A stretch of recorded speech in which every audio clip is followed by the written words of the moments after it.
What's up, you guys? Sean Ross Sapp, welcome to Fightful. This is your post-Elimination Chamber review.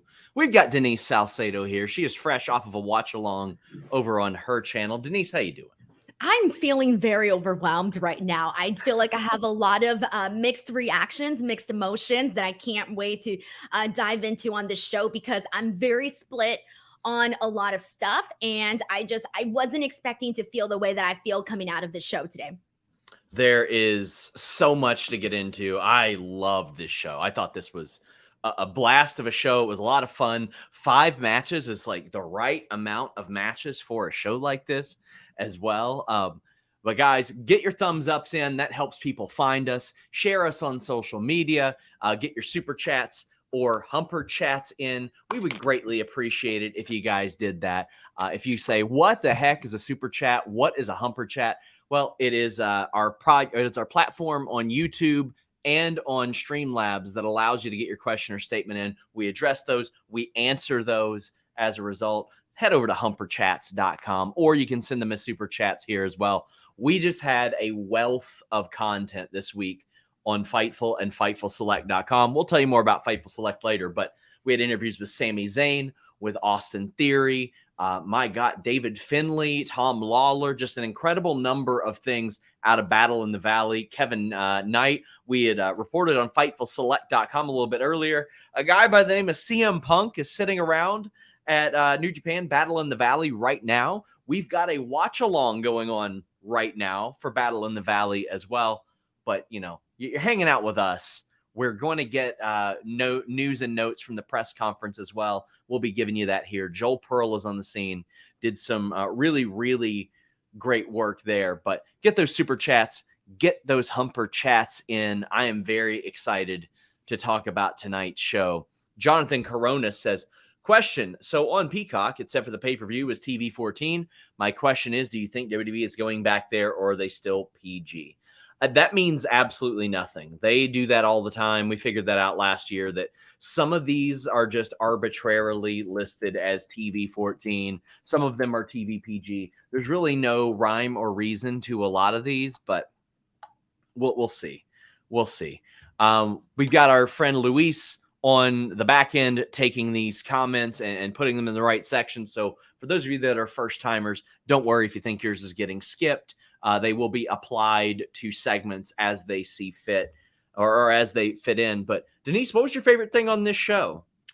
Honestly, it was the men's Elimination Chamber. I legitimately thought that was the best match of the night. I thought they really went out there and each and every single guy got an opportunity to really look good in the match. To me, it was definitely the men's Elimination Chamber. Yeah, I thought that they over-delivered on both of those matches because I didn't really know what to expect in the Triple H era. I didn't know how exactly this would work out, but it worked out very well. And we kicked off with that women's Elimination Chamber. FightfulSelect.com, the best $5 in the business, had the rundown. It's got the producers. It's got a bunch of backstage news. But I thought that this match was a whole lot of fun, too. The Liv Morgan spot off the chamber, I feel like that should have been an elimination. Like that sunset flip power bomb. Holy crap, that was incredible, Denise. Did you think that, like, how did you feel about this match? Did you feel like it delivered to the level in which the top contender at WrestleMania kind of should have, or did it leave some to be desired for you? I didn't hate this match, but I also didn't love it. I think my favorite portions of this were legitimately, I thought Liv Morgan was the standout in this match. To me, she was the most impressive in this, including Raquel. I thought Raquel had a lot of really great moments in this match as well. I thought they both did a phenomenal job. I loved some of the moments that Nikki Cross had in there as well. When Asuka came in there, I did love some of the moments with her, but for me, it was Liv Morgan and Raquel that most stood out during this match. But I will be honest, I didn't necessarily love it too much because I kind of feel like the end ending, it was okay. So going into this Elimination Chamber, my big thing was it didn't really feel like anybody could really win this match. To me, it was a very much a given that it was going to be Asuka. And to me, I kind of felt like I don't necessarily always love going into situations like that where a lot of the other competitors don't actually feel like they have a real shot at going into this match with Bianca Belair at WrestleMania. So I did kind of have a little bit of a problem with that because I wanted them to, maybe just make it feel like, hey, you know what? Maybe we've come down to the end and maybe it's not feeling like it's going to be Asuka. Like I wanted them to kind of sell me a little bit more on the possibility of it maybe being her, maybe not being her. And I didn't really feel like I got that. And when it was the final two between Carmella and Asuka, to me, it just completely fell kind of like, oh, well, I already know it's not going to be Carmella. And to me, it didn't necessarily keep or hold my excitement for the ending of this match. And so when you ask me like, oh, does Asuka versus Bianca Belair feel like a hot match? Well, clearly, you're going to get a really good competitive match. And we still have, what is it, 42, we're 42 days away to WrestleMania, and they can tell, build up the story between Asuka and Bianca Belair. But I'm going to look forward to the build of this match because I thought that this women's elimination chamber was okay. It was okay. It wasn't bad, but I didn't think it was good either. I thought it was good. I really enjoyed it. I mean, the result was never in doubt for me. I thought it was Asuka all the way. Asuka was the one that could come back with the heat and the buzz and compete for a world title at WrestleMania. Nothing against these other women, but we saw the Liv Morgan run throughout the year. I thought the way that she was eliminated added to her character. Yeah. I really loved her elimination. Yeah, she's able to lose and still retain her character. Also, you want to give Natalya an elimination in Canada. So I think that works out really well. Natalya playing like pseudo babyface in Canada worked out really well too, I thought. Liv had some incredible spots. Carmella came out and she's still somewhat heated up from her return, but I didn't think that she was going to win. I didn't think that was a real possibility. All due respect to her, because I enjoyed her SmackDown women's title run. Like I liked it. I thought she did really good. I think she's a better worker than a lot of people give her credit for. But to me, it was Asuka. And I mean, this is something that I've talked to Bianca Belair about a couple of times. Like, she is Mrs. WrestleMania. When she goes into WrestleMania now, people expect her to have like that 5-star, 10 out of 10 match because she has now back-to-back years had match of the year contenders. Asuka is someone that she can do that with. And I think she could also do that with several women here. But Asuka is the one that has enough build, buzz, intrigue, cachet, history, accolades to really do that this year right now. Raquel, I think it could put on a great one with her too. But Raquel just lost a world title match against Ronda Rousey about 7-8 weeks ago. And even though she's been protected since then, I don't know if she's necessarily ready to be put back in that Mania spot. However, they do a really good job, this regime of WWE, to protect a lot of people and make you go, okay, well, maybe. Nicholas says that's what they felt like what they were doing with Raquel too, because that moment, and even though I didn't like that she wasn't in the final two, because to me it would have felt like more of a bigger deal to have Raquel and Asuka be those final two versus Carmella and Asuka. So for me, but I did like that moment, and we mentioned Liv Morgan's elimination. I thought that was great. If you're gonna eliminate Liv Morgan after everything she did like that, I felt like having her go out the way that she did kind of gave her a little bit more of a little bit more of respect, in the sense that, you know what, it took two people to actually eliminate her. I did like the little moment where we had both Asuka and Carmella like super kick Raquel back and forth and eventually have Raquel eliminated. But I was kind of like, damn, I didn't want it. Like, it just didn't feel like a big enough deal for me for the actual finish. But regardless, I am looking forward to Asuka Bianca. You mentioned her being Miss WrestleMania. It's crazy how quickly she became Miss WrestleMania, where you think about where she was at WrestleMania 36, for example, and we're only going into WrestleMania 39 and she's already, Miss WrestleMania, which kind of goes to tell you a lot about, how quickly that happened for her. But I really do hope that the story really just builds up to be something special. Guys, remember, leave us a thumbs up, subscribe, all that good stuff. We are going to get you notes from Joel Pearl, who is at the presser on behalf of Fightful. Elite Biscuit says chamber matches were both great. Love seeing Johnny get some shine. Liv proves again to be super reliable. Tez is special. Asuka is Asuka. Yeah, I think the new presentation of Asuka has helped out so much.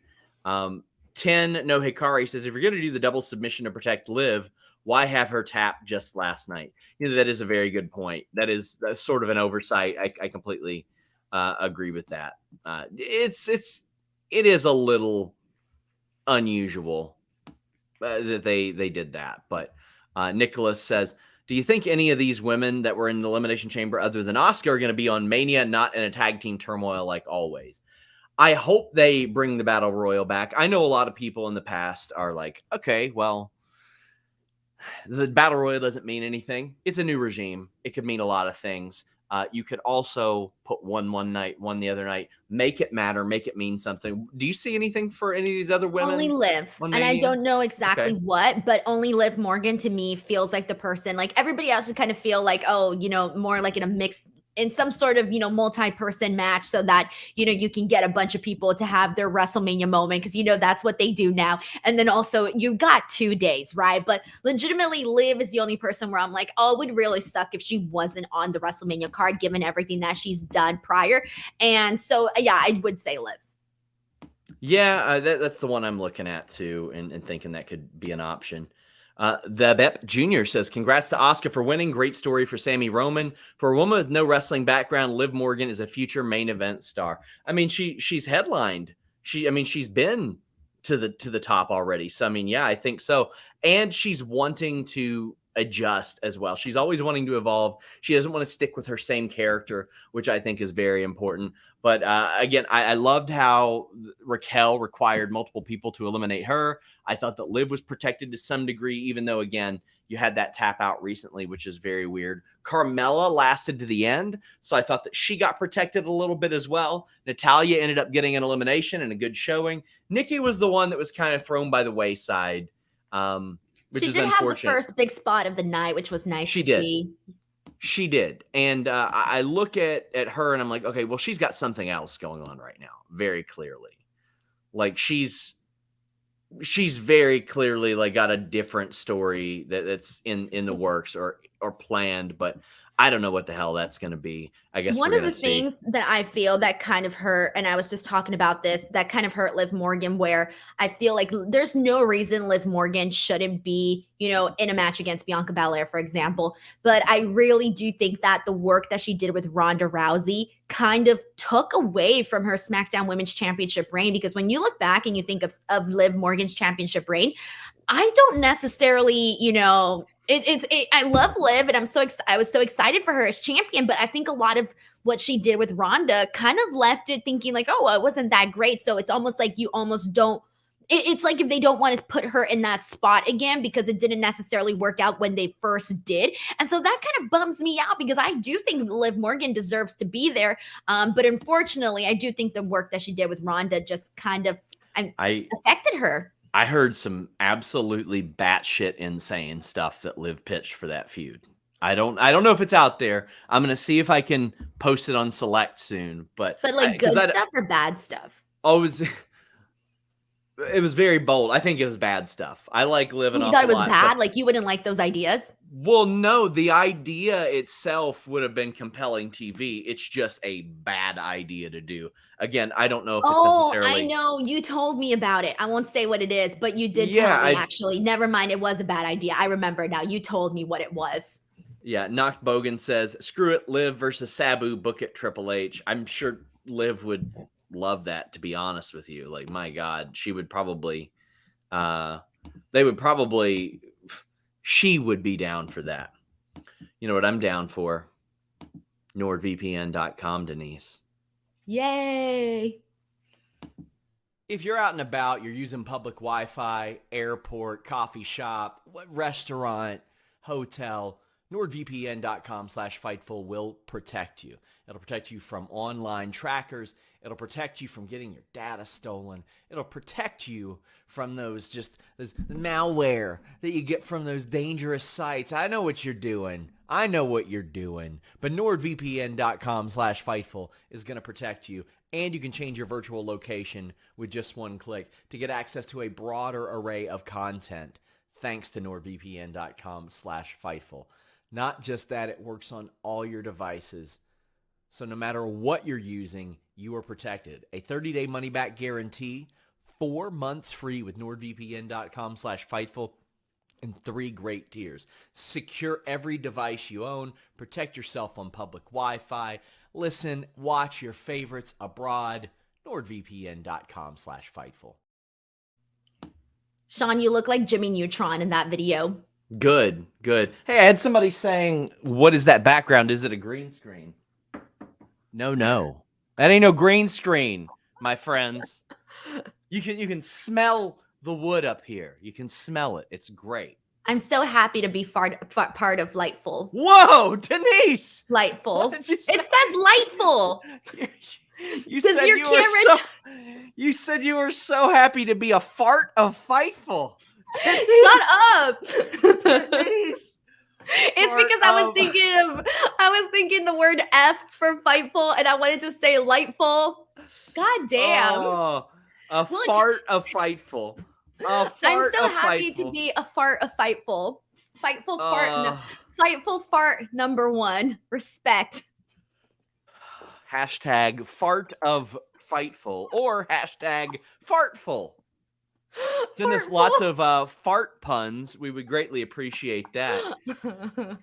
Oh my gosh. Send a fart. A fart. What do you call humper chat? Fart chat? No. It doesn't work. Joel Pearl on Twitter, who is at the press conference on Fightful's behalf, says there are records for the largest gate and viewers in Elimination Chamber history. Also, Edge has accepted a match against Austin Theory on Monday. Oh, I was about to say, I thought it was going to be for a different pay-per-view. No. Paul Levesque, Triple H, also says he can feel Pat Patterson in the moment, and tonight's show would have been something that he enjoyed. We're going to have more notes from the presser as Joel Pearl of Fartful is there. Happy to be representing Fartful. Yes. Swaron says, do you think Jay... Hold on. Our official mascot. Oh, no. Denise. You gave it to me. I did, didn't I? Yes, you did. You think I would buy that? Yeah, I do. Swaron Singh says, do you think that Jay White should have been ousted from Bullet Club if he's WWE bound like Finn and AJ? I think he'll go to AEW. Any thoughts? I think that WWE is a better fit for him. I think that WWE wants him. I think WWE, it's hard to say if they will pay more, but I mean, like, unless... Well, according to Mike Tyson, probably not. I can tell you that AEW paid Kenny Omega and the Young Bucks way more than they were offered by WWE the last time around. But things have changed a lot in the last few years. Who knows what that might be? But like AEW isn't paying chump change, and the schedule is very good. But still, I've not looked at any of the results of Battle in the Valley yet. I'm going to catch up with it after this. Maybe he will be ousted from Bullet Club still. But there have been plenty of people who haven't been ousted from Bullet Club and have remained a part as they head over. I'm torn on where I personally want to see Jay White. I get what you mean by him fitting in with WWE, and I think he would. There's openings in WWE for him to instantly like go to the top and be a featured person right at the top and this and that. But at the same time, there's so many like matchups I would like to see with him and AEW talent. But at the same time, it's like that the AEW roster is completely bloated. So I don't want to see a situation where like he comes in, we see him for a couple of weeks, and then we don't see him anymore, and it's like you don't really want that for him. And so I don't know, I'm a little bit torn on this one. I see pros and cons in both directions. Oh wait, and there is cons in both directions. There are also pros in both directions. Anyway, there were pros and cons about Bobby Lashley and Brock Lesnar. This was a sirloin beef sons of bitches match. It was, what you expect. It was spear, F5, the big moves, the big spots. Brock Lesnar getting in and out of the hurt lock. But then Brock Lesnar gets stuck in the hurt lock and can't get out and just kicks Lashley in the balls. Now, I'm so conditioned to just not having DQs on pay-per-view that I was like, hey, what the hell's up with this? I don't necessarily hate it because it was probably, as I look at things, probably the fifth most excited I was for any match of the night. And I think it shows a little bit of susceptibility in Brock Lesnar that we haven't necessarily seen before. But I definitely understand that this is probably not going to be for everybody. And I would really like to see where this goes or what they can do or what the You want to follow-up see is. more? I said the follow-up, Denise. I didn't say I wanted to see done. more. No, I'm done. I want to see the follow-up to this because Bray Wyatt is calling out Brock and or Bobby Lashley. So, like, what happens? Is he going to take on Lashley because Lashley won? Does he, do he and Uncle Howdy want to face Lashley and Lesnar? What the hell is going to go on here? I know one thing. For some people, this went over like a fart in church, Denise. Oh, God. Is that going to be our new slogan?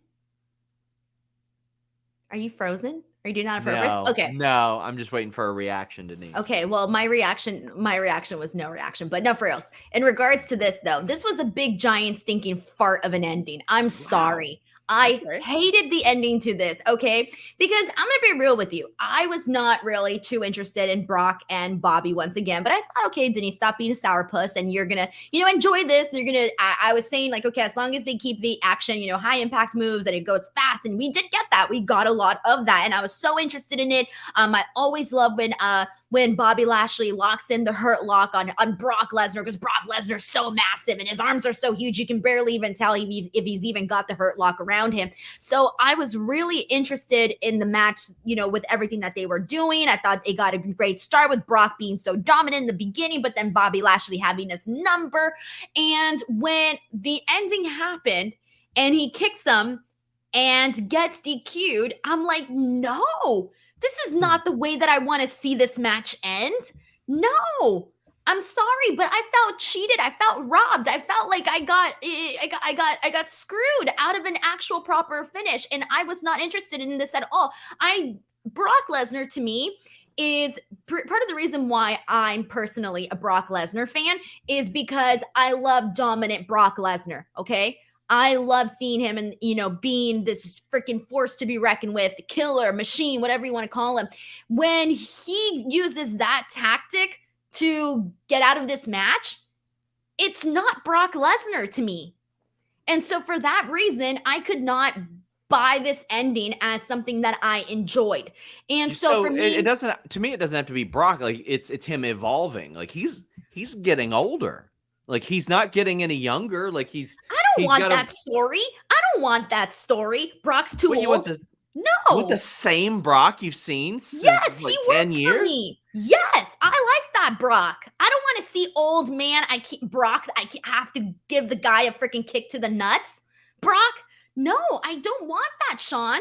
You want Clint Eastwood in The Mule, like having threesomes at 90 years old and like Clint Does Eastwood he really have wouldn't let go. threesomes at 90 years old? Yes, in The Mule. And yeah, Charles Bronson or whatever. No, but like in real 80. life or like just in movies? How the hell would I know? But like Charles Bronson was 85 in action movies. You got Steve Martin at 62 years old. He was still playing a dad in movies. Cheaper by the dozen, 7 or whatever it was. Like, these guys are not Brock Lesnar, Sean. Like, I want to see Brock Lesnar Steve Martin would whip Brock Lesnar's ass. I want to see Brock Lesnar come out and just be this, unstoppable. Like, that's what I want. I don't want this version of Brock. I'm not interested in that. Whatever. So then after this, I'm thinking, okay, clearly we get everybody, gets a reaction when he F5s the referee and everything after that. All of that stuff was fine. But I'm like, why do I care? You already lost the match. You got yourself DQ'd. I don't care about everything else. Like, I get it. It's fun to see, but I didn't care about that. And for me, Bray Wyatt said that whoever won or came out of live, he would be essentially issuing them a warning to go run, blah, blah, blah. So I'm assuming that this is going to mean that it's going to be Bobby and Bray, correct? Does this leave an opening for Gunther and Brock, by the way? Because if this is an opening for Gunther and Brock, I'm okay with that. But I'm still not okay with I'm still not okay with the ending, though. I thought the ending was not good. I would love Gunther and Brock and Lashley and and Bray Wyatt, or whatever Bray's doing with Uncle Howdy, maybe incorporate it in with the Hurt Business. I just don't want to see the Hurt Business look goofy or anything like that. For those that asked, the Brock spots tonight were planned. The stuff at the Rumble wasn't, where he attacked a ref. It was planned tonight. They're playing off of that. Ref's fine, all that good stuff. We have a bunch of exclusive details on FightfulSelect.com. A reminder, today we had all kinds of notes. We had notes on Sami Zayn's really emotional promo from last night. We had the rundown. We have the producers for tonight's pay-per-view. We have a lot of backstage notes that you guys have asked about on FightfulSelect.com. And Alex and Kate have another review going on FightfulSelect.com. We had a preview as well. Just $5 a month. It supports great media coverage that we do. You get over 30 shows a month, in addition to usually over at least 70 pieces of exclusive news every single month. It's like $1.25 a week. It's wonderful. So I'm down to see Brock just be different, if that's what it is. Just some layers to his character. Old man layers? Old maybe. Man can't get out of the Hurt Lock layers? Well, I mean, a lot of people can't get out of the Hurt Lock. Like, that's fine to not be able to get out of the Hurt Lock. But Brock could do like anything he's ever wanted. There's not a shooting star press at WrestleMania 19, but there are some physical limitations to everybody, even a Brock Lesnar. But I don't know if that's the direction they're going, but I would love Gunther to be sort of like, I want Gunther to beat Brock if they have a match. Like, I want Gunther to continue his reign. I want Gunther to beat Honky Tonk Man's record, for the love of God. So, we have the WrestleMania trailers. Rollins and Becky as Joker and Batman. This worked out really well. When Becky showed up, I was like, is she really going to be Batman? And then she did the voice, and I was like, okay. I am so glad they're doing these, Denise. But as a Hollywood resident, how you feeling about these? I'm so happy. I'm so happy. Could I tell you, I'm just so ecstatic about this because WrestleMania 21 was my first ever WrestleMania that I went live, and I loved everything that they did for that show. The spoofs, they are so memorable. And I had to feel like, remember when WrestleMania was supposed to be here? What was it? WrestleMania 37, when they were supposed to originally do it before COVID. And I remember I asked Stephanie that day, and I'm like, hey, are you guys, are we gonna bring back the spoofs? What's going on there? And she's like, I would hope so. She said she hopes so. And I'm thinking, okay, well, she's, good with that. And, we were having a great conversation about that actually. And, but I didn't actually think that they would bring them back. And then when they started promoting the old ones on TV, I'm like, okay, why promote the old ones unless you're going to probably do new ones? So I was very happy to see this because it's just, look, it's been how many years since they've been back in, in Los Angeles, and nothing screams, Hollywood more than them doing the movie stuff and, all of that. And given how many years have gone by and how many different movies and things they can do and just get really creative and do even better than what they did before. I feel like fans look back at that very fondly, and now we have a whole new set that we can look back fondly at. And I really liked what I saw here tonight with Becky and Seth. So the word is, at least according to WrestleVotes, that there are several more planned. There's like Brawling Brutes and Drew McIntyre with 40-year-old Virgin, one of my favorites ever. That one's gonna be interesting because they're like tough guys, but then the 40-year-old Virgin's like, so funny. Bloodline with who's gonna be the Steve Carell in that one? Who do you think would be the Steve Carell? I don't know, but Bloodline for Goodfellas apparently, which would be good. It makes an awful lot of sense. Yeah, makes an awful lot of sense for them. Top Gun with Maurice and Miz, I believe it is. And what was the other one? I feel like there was one more that I'll pull up. But I love the execution that we saw because, I mean, this was a big point of attraction for a lot of people for the LA WrestleMania. Oh, Rhea and Judgment Day with Stranger Things. Oh, yeah, that's going to be good. Word. Yeah, that'll be good. Yeah, I'm not too hip to Stranger Things. My wife watches it a lot. But, I mean, it's objectively like a huge thing. It's like It's Everyone knows. Like, I only seen season 1, well, 1.5. I watched half of the second season. So, but everybody knows like the characters and everything. Like, they're everywhere. yeah. I mean, I think it's a smart idea to do that one. It makes an awful lot of sense. Are there any that you can think of that you would have liked to have seen? So I asked the Street Profits what it was that they wanted to do, and I think they mentioned Friday. Like, they wanted to do Oh, Friday. that would have been great. Right. That would That would have been perfect. so good. And then I forgot which one Nikki might have said. She had a good one too, but I'm blanking on it right now. But personally, I mean, there's just so much that they can do. Like, God, there's just too much. They gotta do something with like The Office now that Steve Carell's in my head. That would be Yeah. something funny that you could probably do. I don't know. There's just so many, but they could do like TV shows, movies, everything. Well, you know, it is WrestleMania season. The and you want to Avengers. be in. That would Trying work. to do an ad Sorry. segue here. Get in shape for WrestleMania season with Fitbod. It's February, which means if all has gone according to plan, you're probably well on your way to meeting those fitness goals that you set for the new year. But if you're someone like me, getting motivated to even get started can be the biggest hurdle to overcome. But luckily, the Fitbod app has everything you need to hit the goals that you've been targeting. Don't go into the gym aimlessly. Get a fitness plan that's cheaper than a single session with a personal trainer. I've used Fitbod since last year, back when I was a solid 30 pounds heavier than I am today. And I'm more active than I've ever been. But it's still important to maintain those achievements and set new goals. Whether you've fallen off track or you've hit your goals and are ready for some new ones, Fitbod's algorithm changes and updates your fitness plan as you go and helps you find the results you're looking for. Just pick a fitness goal, add your equipment, and Fitbod will create a routine for you. Whether you've been missing gym time or you've hit a plateau, a fresh start has never been easier. The app switches up your exercises to avoid overtraining or burnout, and your program changes based on your personal progress for maximized results. Whether you work out in the weight room or your bedroom, Fitbod has a plan for you. Learn new movements the right way with over 1,400 HD demonstration videos. A full year of Fitbod is less than the cost of a single session with a personal trainer. Join Fitbod today and build a routine that lasts all year. Get 25% off your subscription or try the app free at fitbod.me/ppv. That's fitbod.me/ppv.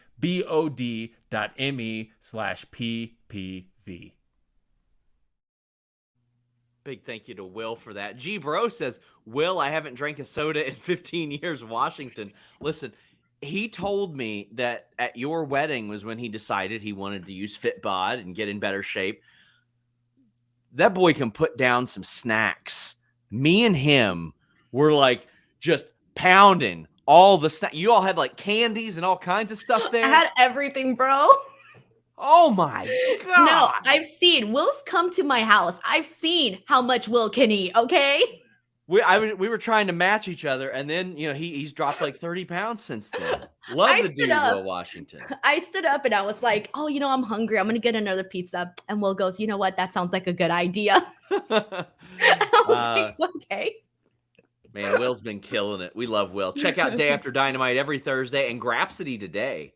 Brandon Charles Powell says maybe next time Lesnar can fart to get out of the Hurt Lock. Hey, that's a better way, because at least it would be like a smarter way where Bobby Lashley could be like, Brandon Charles Powell says, congrats on being a fart of Fightful, Denise. Be sure to thank I've been a fart of Fightful for 3 years now. He said, be sure to thank those arena nachos.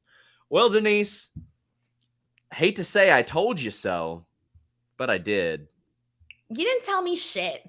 I told you that Edge and Beth Phoenix were going to beat Finn Balor and Rhea Ripley. Oh, yeah, you did tell me that. Yeah. Yes, I did. Yeah. And it was ass. Just because you told me don't mean I agree with that ending. Yes. But before we get into that, we're going to get into some presser comments. Sami Zayn was up and he said that, this obviously wasn't the ending that he had hoped for. It wasn't a storybook ending. It was close, but no cigar. Well, we'll have more from the presser, obviously, throughout the night. Burnt River says Otis and Gable, Tommy Boy, and Maximum Male Models is Zoolander, and Sammy doing Falling Down. Otis and Gable with Tommy Boy was just such a common sense one that they didn't do, and I wish they would have done that one for sure. Edge and Beth Phoenix defeated Finn Balor and Rhea Ripley. To me, the only hiccup in this match was Beth missing the breakup on the pin. Oh, yeah. Beth and Rhea is such a dream match for me. Like, it's my favorite female performer of like ever, Beth Phoenix, against like exactly what, like, if you could make a second Beth Phoenix with today's landscape, you would have Rhea Ripley. Dominic was in this match, and he was so slimy and great. And I've said this before. It's funny because, people always bring up Ray and Eddie. To me, his heel heat and his character seems a lot more like Art Barr, who was Eddie's teammate in Mexico 25 years ago, than either Eddie or Ray. And obviously, you don't want to study his personal life because Art Barr did some aberrant shit. But like from a character standpoint, that's what you want to go after.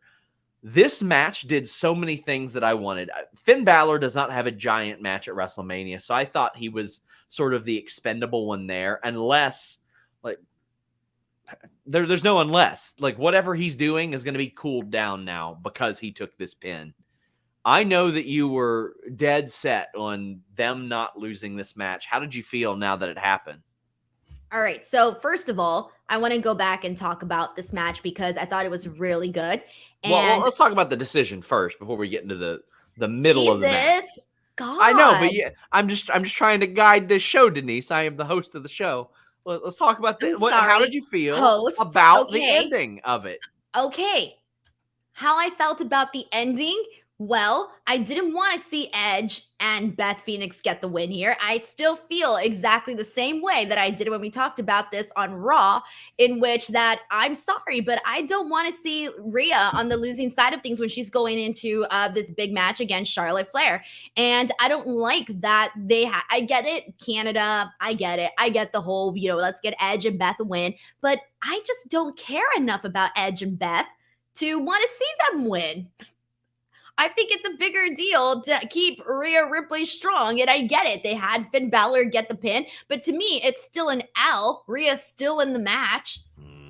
I don't see it as an L for Rhea Ripley. Bro, she lost the match. I guess. I mean, she didn't take the pin. I'm aware. She's still on the losing side. I guess, but she didn't eat the pin, and I would love to see them go back to Beth and Rhea after Rhea wins the title. I think that makes a lot of sense, and I think that's a good marquee match that they can do for the title. I loved Edge and Beth Phoenix doing the Edge and Christian moves, like in the corner, and I did not see them doing the Shatter Machine, the big rig, like at the end of this match, which Edge is good friends with FTR. I thought that was an incredible touch. Did you like the body of the match? Before we got into you burying the ending because you think that Triple H is the worst booker ever. Well, thank you, Master, by the way, for letting me now speak about the actual match.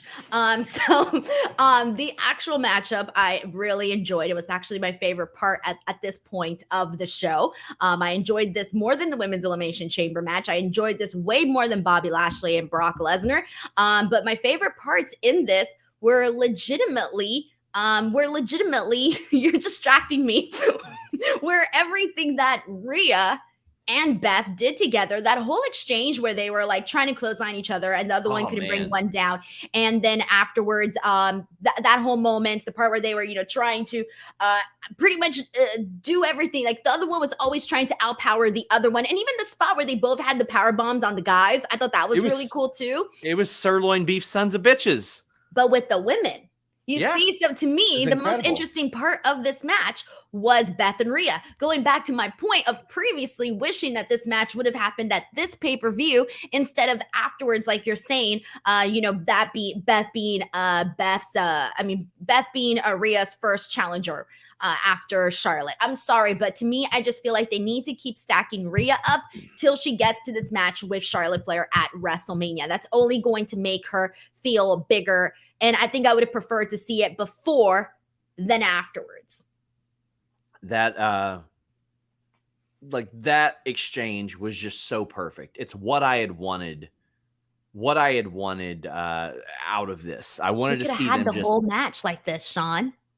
Well, yeah, and I think that we will. I think that eventually they'll do that as a singles because I think they have added some intrigue for it.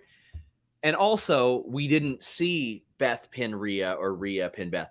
I thought that like after the thing happened, I thought that we would see Edge and Beth pin Finn Balor. That didn't end up happening, but I thought that was pretty good.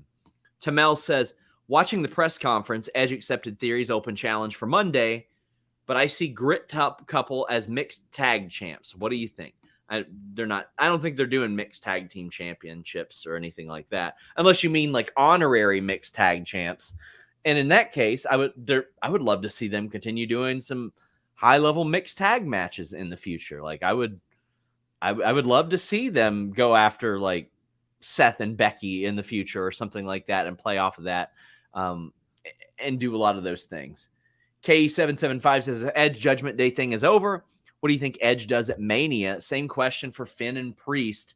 Dom versus Ray is what I'm guessing.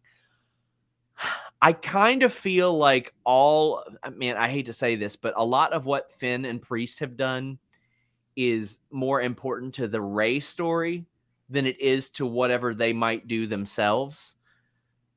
And I think that you have to have them sort of stack the deck against Ray, because Ray versus Dominic isn't really convincing in its own. Ray would just beat his ass. It whip his ass but real who bad. teams with Ray? No, I think that like they're just like in his corner. Oh, so you still think it's just going to be Ray versus Dominic? Yeah, I You don't think it'll be like a 3-on-3? Bring somebody else and join up with. He can join up with Legado since they had that whole moment with Santos. maybe. I wouldn't mind that. Where does this leave Karrion Kross? He's been beefing with Ray too. Damn. There's a lot of question marks. There's still a lot of question marks here. K77, or actually, what's the percentage? Wood says Edge said that he wanted to retire this year when WWE goes to Toronto. However, Dax said on his show that FTR versus Edge and Christian is more possible than people think. What do you think? Dax trolling Edge to AEW? I mean, AEW absolutely had interest in Edge in the past. But Dax is very, very good at creating buzz for himself and other people. There are a few people that are quite as good as Dax is. Maybe he can be convinced to come out of retirement and, or to do one more match. I think ultimately his last match will be in WWE. I think that's the case. But Denise, I wouldn't hate to see Hardys versus Edge and Christian versus Bubba and Spike Dudley, because Devon can't wrestle anymore. I would love to see that in like AEW or really anywhere. I don't give a damn where they do it. I would love to see it. Somebody also had a good idea. You could do Rob Van Dudley in place of Devon as well. That's cute. I like that. Give me all that. Our friend Alyssa Leggett says, that was such a fun pay-per-view. Don't underestimate Prison Dom. Denise, you know what? You mentioned The Office. I haven't watched a lot of The Office, but Dom as Prison Mike, like that one would have been very, very good as well. Yeah, they've been making the memes of that. Would love that. We've got some more notes from the presser. Zayn said his ovation on SmackDown was the longest ovation in the history of the venue. And Brandon Thurston asked Hunter about the sale. He says, I stay out of it. It is what it is. That's an interesting response. It Edge is what Theory, it is. I stay out of it. Edge in Theory is going to be for the U.S. title. So that's good. Speaking of the U.S. title, Austin Theory retains. Holy crap. What an Elimination Chamber match. If I thought that the women over-delivered and had a really, really good match, this is one of the better Elimination Chamber matches I've seen. And this helps so many different people. Bronson Reed, Seth Rollins, Austin Theory, Montez Ford. Johnny Gargano needed this performance tonight. And we're saying that about a guy who's getting eliminated first. Johnny needed this performance. We're going to go like sort of start to end, Denise. And we will start with Johnny's specific performance. He's been coming out, getting not really any reactions, hasn't wrestled as much as you would like a guy named Johnny Wrestling to wrestle. He's been sort of anchored to The Miz and Dexter Lumis. This is the type of performance that you need from him. Somebody mentioned he got eliminated second. Whatever. Well, Bronson was first. Yeah, Bronson was first. You know, watch the product, Sean. We pay you to watch the product. Remember you told me that last week? Remember you told me that last week and made me feel like shit? All because I missed one detail in a Baron Corbin interview. Muted. You don't pay me shit, but I do submit your invoices, Denise. Well, I watch you get paid. Anyway. I'm just saying you're being paid to pay attention, Sean. Tight. Anyway, Johnny Gargano ends up showing out a lot more than we have seen him in any match in the main roster so far. What do you think this meant for him? Because he wasn't getting any reactions before this, and in this, he got some interactions with Seth Rollins. Like, they were teaming up throughout the whole thing, and he was showing why he had his reputation before this. Exactly. And then them kicking off the match together was definitely the right call to go about this. And one of the things that I was thinking about while watching this match was really the exact same thing you did. You know, Johnny Gargano was somebody that did so much on the NXT brand, and anybody who watched that knows exactly what kind of matches Johnny Gargano can deliver and the big deal matches that he can have.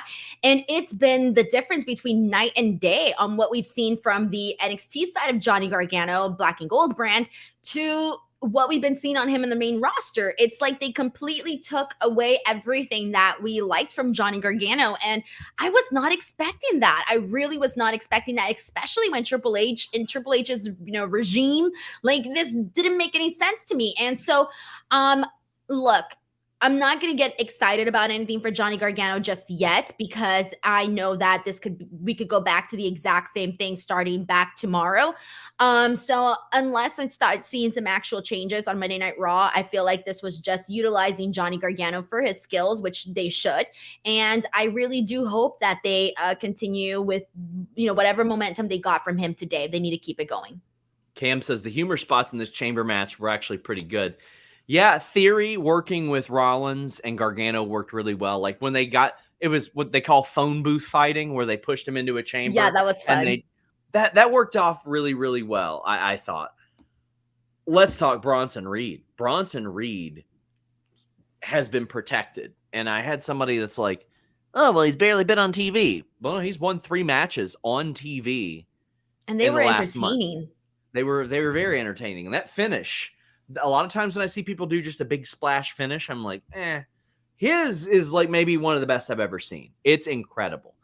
And it's like a tweet that I had posted got a lot of traction because I said, if he gets eliminated, it needs to be like the 3 finisher deal where people hit him with their finish, hit him with their finish, hit him with their finish. Like, because that protects him. If you're going to get pinned, you're going to get pinned by 3 guys that Johnny Gargano, former NXT champion. Seth Rollins, WrestleMania main eventer, world champ. Montez Ford, you expect him to be a future world champ, and that's what they did. He looked like an absolute monster here. Triple H knows how to book this guy.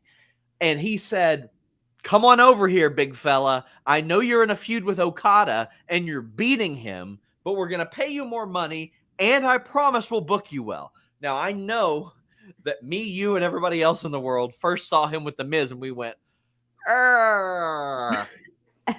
shit.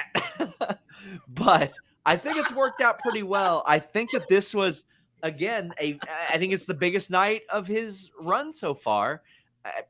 Outside of, popping back up in WWE, I think Bronson and Gargano both had their biggest nights in their WWE returns. I agree. I completely agree. I think that Bronson Reed, I was very happy for him because I wanted to really see him go in there and just be Bronson Reed, right? Like, just be the person that, got over in NXT, that got over outside of WWE, and then, came back and, did his thing. I actually thought, I considered him being, like one of the top, one of the last 3 men in the chamber. I loved the way that they did the elimination spot with him, with everybody going in there and hitting their big finisher on him. I thought that was the perfect way to eliminate Bronson Reed, but he did great in this. Like, that's the thing. Like, there wasn't one person in this match that I didn't feel delivered some sort of their own flavor into this whole thing. Really thought that was fantastic. Montez Ford he's got to be pegged for the next, like, a top guy. Like, he looked every bit of it here. And I love Angelo Dawkins too. So figure out what you're doing with Angelo Dawkins, because he's incredible. But Montez was unbelievable. That spot from the top of the chamber was breathtaking. It was unbelievable. Flame Inc. says, is Montez okay? He looked pretty shook up there. So there was an injury angle at the end of this. FightfulSelect.com, best $5 in the business, had an update on him. He's fine. It was to set up the Logan Paul angle. G-Bro says, I'm going to need to put every belt on Montez. Thanks. Oh, he's going to get a lot. He's going to get a lot of them. Jamal says, please strap that U.S. belt on Montez at Mania. He was phenomenal. Reminds me of Kofi at Elimination Chamber. He was special tonight. I felt like almost everybody in this match was special and did their jobs. Denise, Montez Ford, how'd you feel about his performance? This was everything that Montez Ford needed. We've all known he's had potential for the longest time. I actually thought that what they did with him at the Royal Rumble was like completely lame, just getting him eliminated so fast. Like, he deserved better. And everyone knew he was going to be the guy to come into this match and have that big spot, because that was one of the things that I was thinking about while I was watching the Elimination Chamber. Was part of the Elimination Chamber and part of the reason why you get so excited about it and everything is the fact that in every match you like to, what makes it part of what makes an Elimination Chamber special is that you want to see things you haven't seen before incorporated into the chamber matchup. Like, that's the whole purpose of having this structure. That's the whole purpose of having all of these guys and the guys that you have in this match to do things like this. And so when Montez went to the top and, he's hanging on there like monkey bars, and he finally gets, the proper, positioning so that he could just let go and fall right into all the other guys. It was a very cool moment, and it was the unique moment that I personally look for in chamber matches, and he delivered on that end of things. But he came in, man, with so much energy, so much, like, he just added so much more life to the chamber match, period.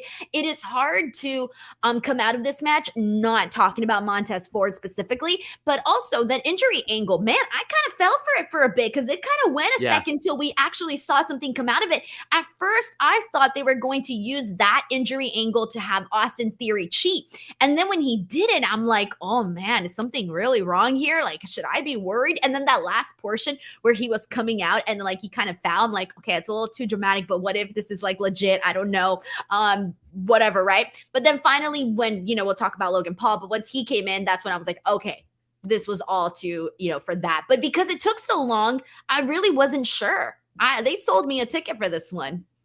So let's talk about that. We all know how good Seth Rollins is. By the way, I have to see him do a pedigree where somebody's hanging up on the ropes like he teamed against Johnny. That looked, I was like, oh shit. Like, are they about to eliminate Johnny right here? But WrestleMania is going down. Logan Paul, Seth Rollins. And we've said this on the show for really probably the past month or so, Denise.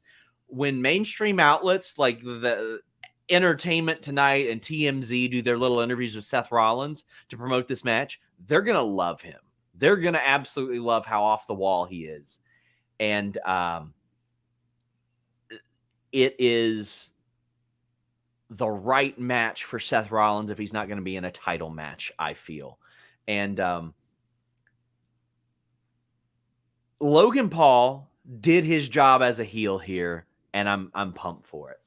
Yeah, I did. I liked the ending. I was a fan of it. I thought that having Austin Theory retain was the right way to go about it. I just think he needed it. He needed this a lot more. He needs to get back a lot of what he lost when they did the Money in the Bank cash in. I mean, we were here to talk about that whole disaster. So they need a lot to get him back, to a whole nother, where he should be, or, whatever.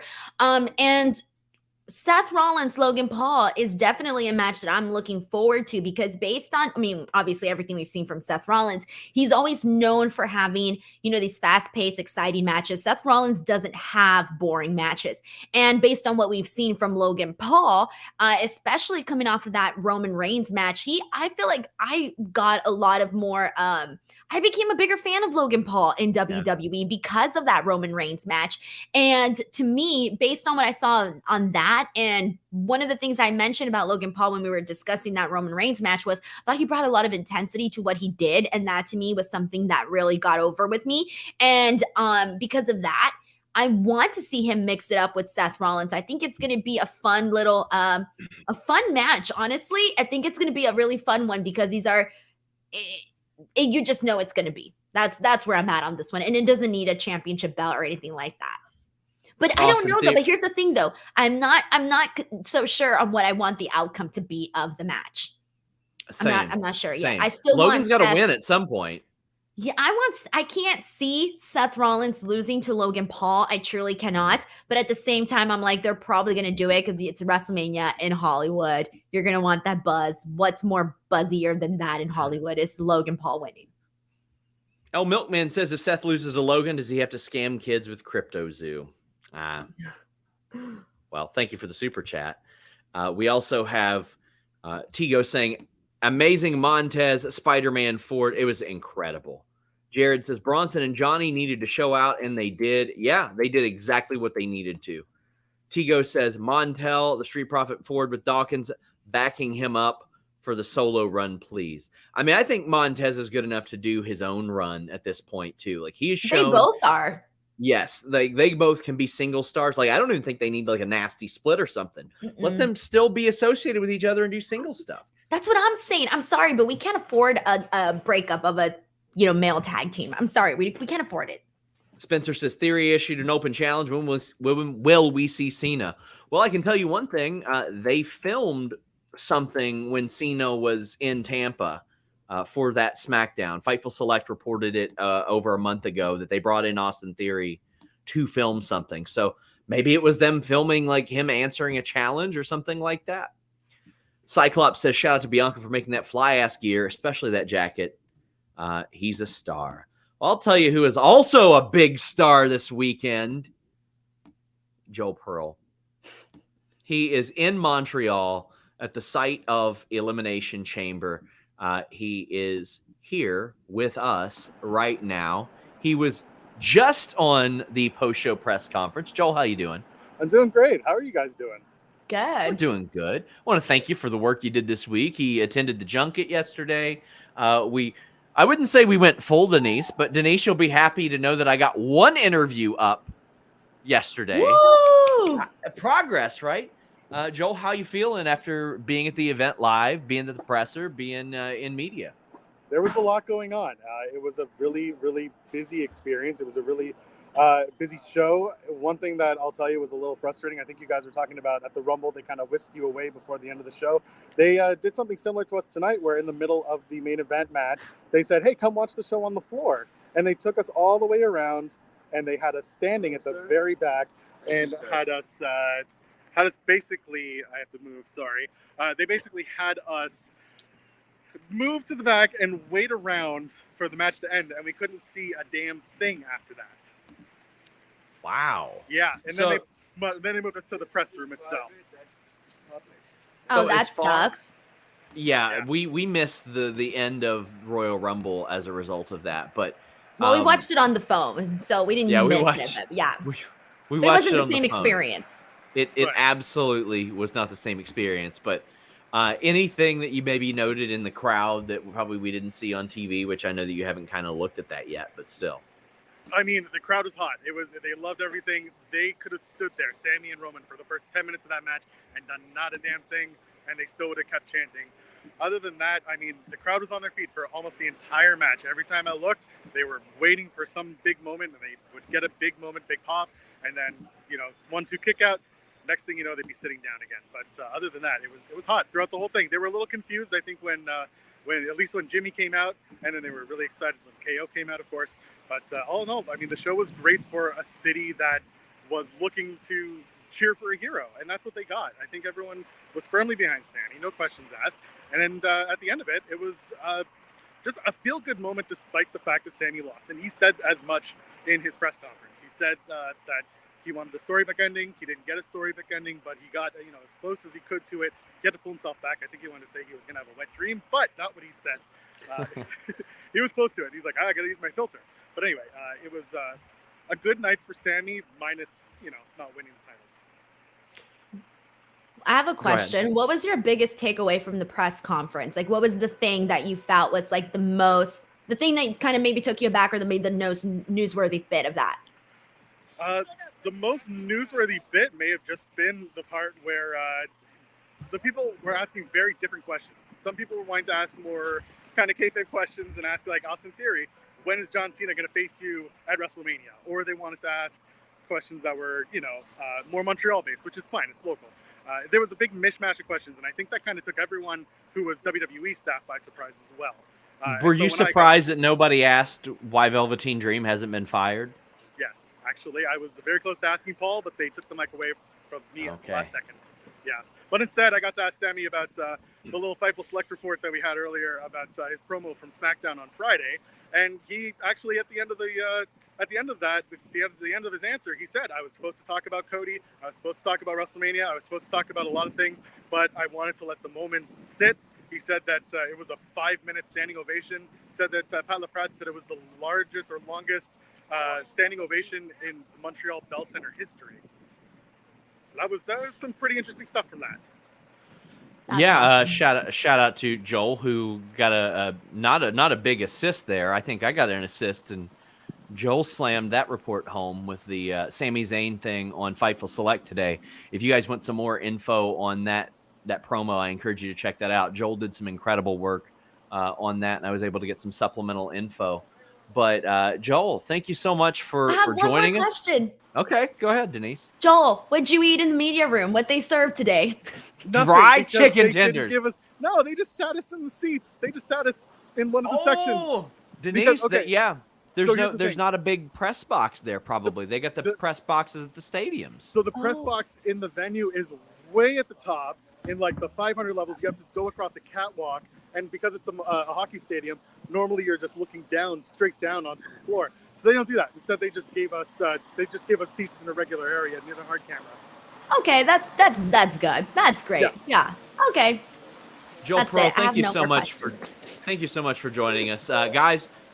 Joel, let the people know where they can find you this week for more firsthand experience. I will hopefully be on Fightful Overbooked tomorrow evening with Tim, who is with me as well. He's just hiding in the shadows, producing and getting a lot of great footage that you'll see as well on Fightful. If you go to Fightful Overbooked on YouTube, you'll find us there. And where else you'll find me, just go follow me at Joel Pearl, JoelPearl. And good opportunity. Thank you guys for everything this weekend. And looking forward to more of this stuff. Joel, you did incredible work this week. Thank you so much. Thank you, guys. Enjoy the rest of the show. Joel Pearl, he really did do incredible work. He does every time on the scene, so big thank you to him for that. We got some super chats from Alyssa Leggett, who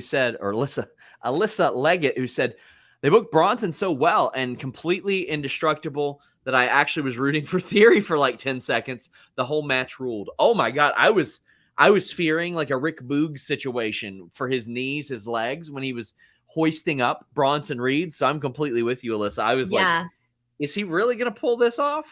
I didn't even know like he could even lift him up. I was a little bit taken aback by that. I was like, okay. Yeah. I'm Torch says, bro, I never cried and watched live with Denise. Montez had me crying, bro. That Elimination Chamber was so amazing. The way Montez was selling that injury. He sold me a ticket on that one too. Yes, I was concerned. I was like, oh no. Big same. Wow, RS sends us a big super chat. Says, man, I'm drunk. What a crowd. What a show. I got to be at the gym at 6 a.m. WB on fire. You guys will enjoy Mania. I'm going to regret giving you this money tomorrow. Much love. Keep hustling. He sent us a really nice one. Big thank you to RS because watch tomorrow. I appreciate you, RS. And how about this, RS? Drop in mine or Luis's DMs if you want to send like an additional chat or two this week to get your questions or statements on the air. We appreciate you so much, man. And whatever you were drinking, we appreciate that as well. Bull White says, show was mid to me. The real loser here is Sami. All that work in the storyline for nothing.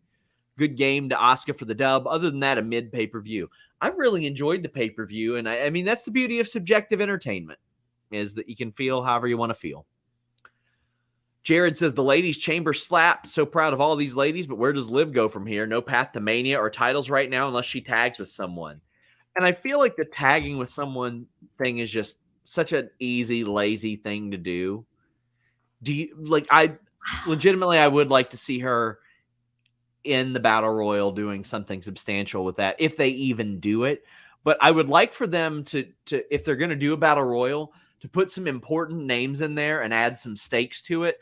That way people won't make the face that you just made where you went, ugh. That way people go, okay, maybe Triple H gives a shit. Because, I mean, no, that is how most people would react to it, Denise, is exactly how you just reacted. Sorry. I could care less about a Battle Royal. Exactly. And I know what it's going to be. And I know that's pretty much you know what? At least you came out. You were part of the event. To me, it's a participation trophy. That's what it is.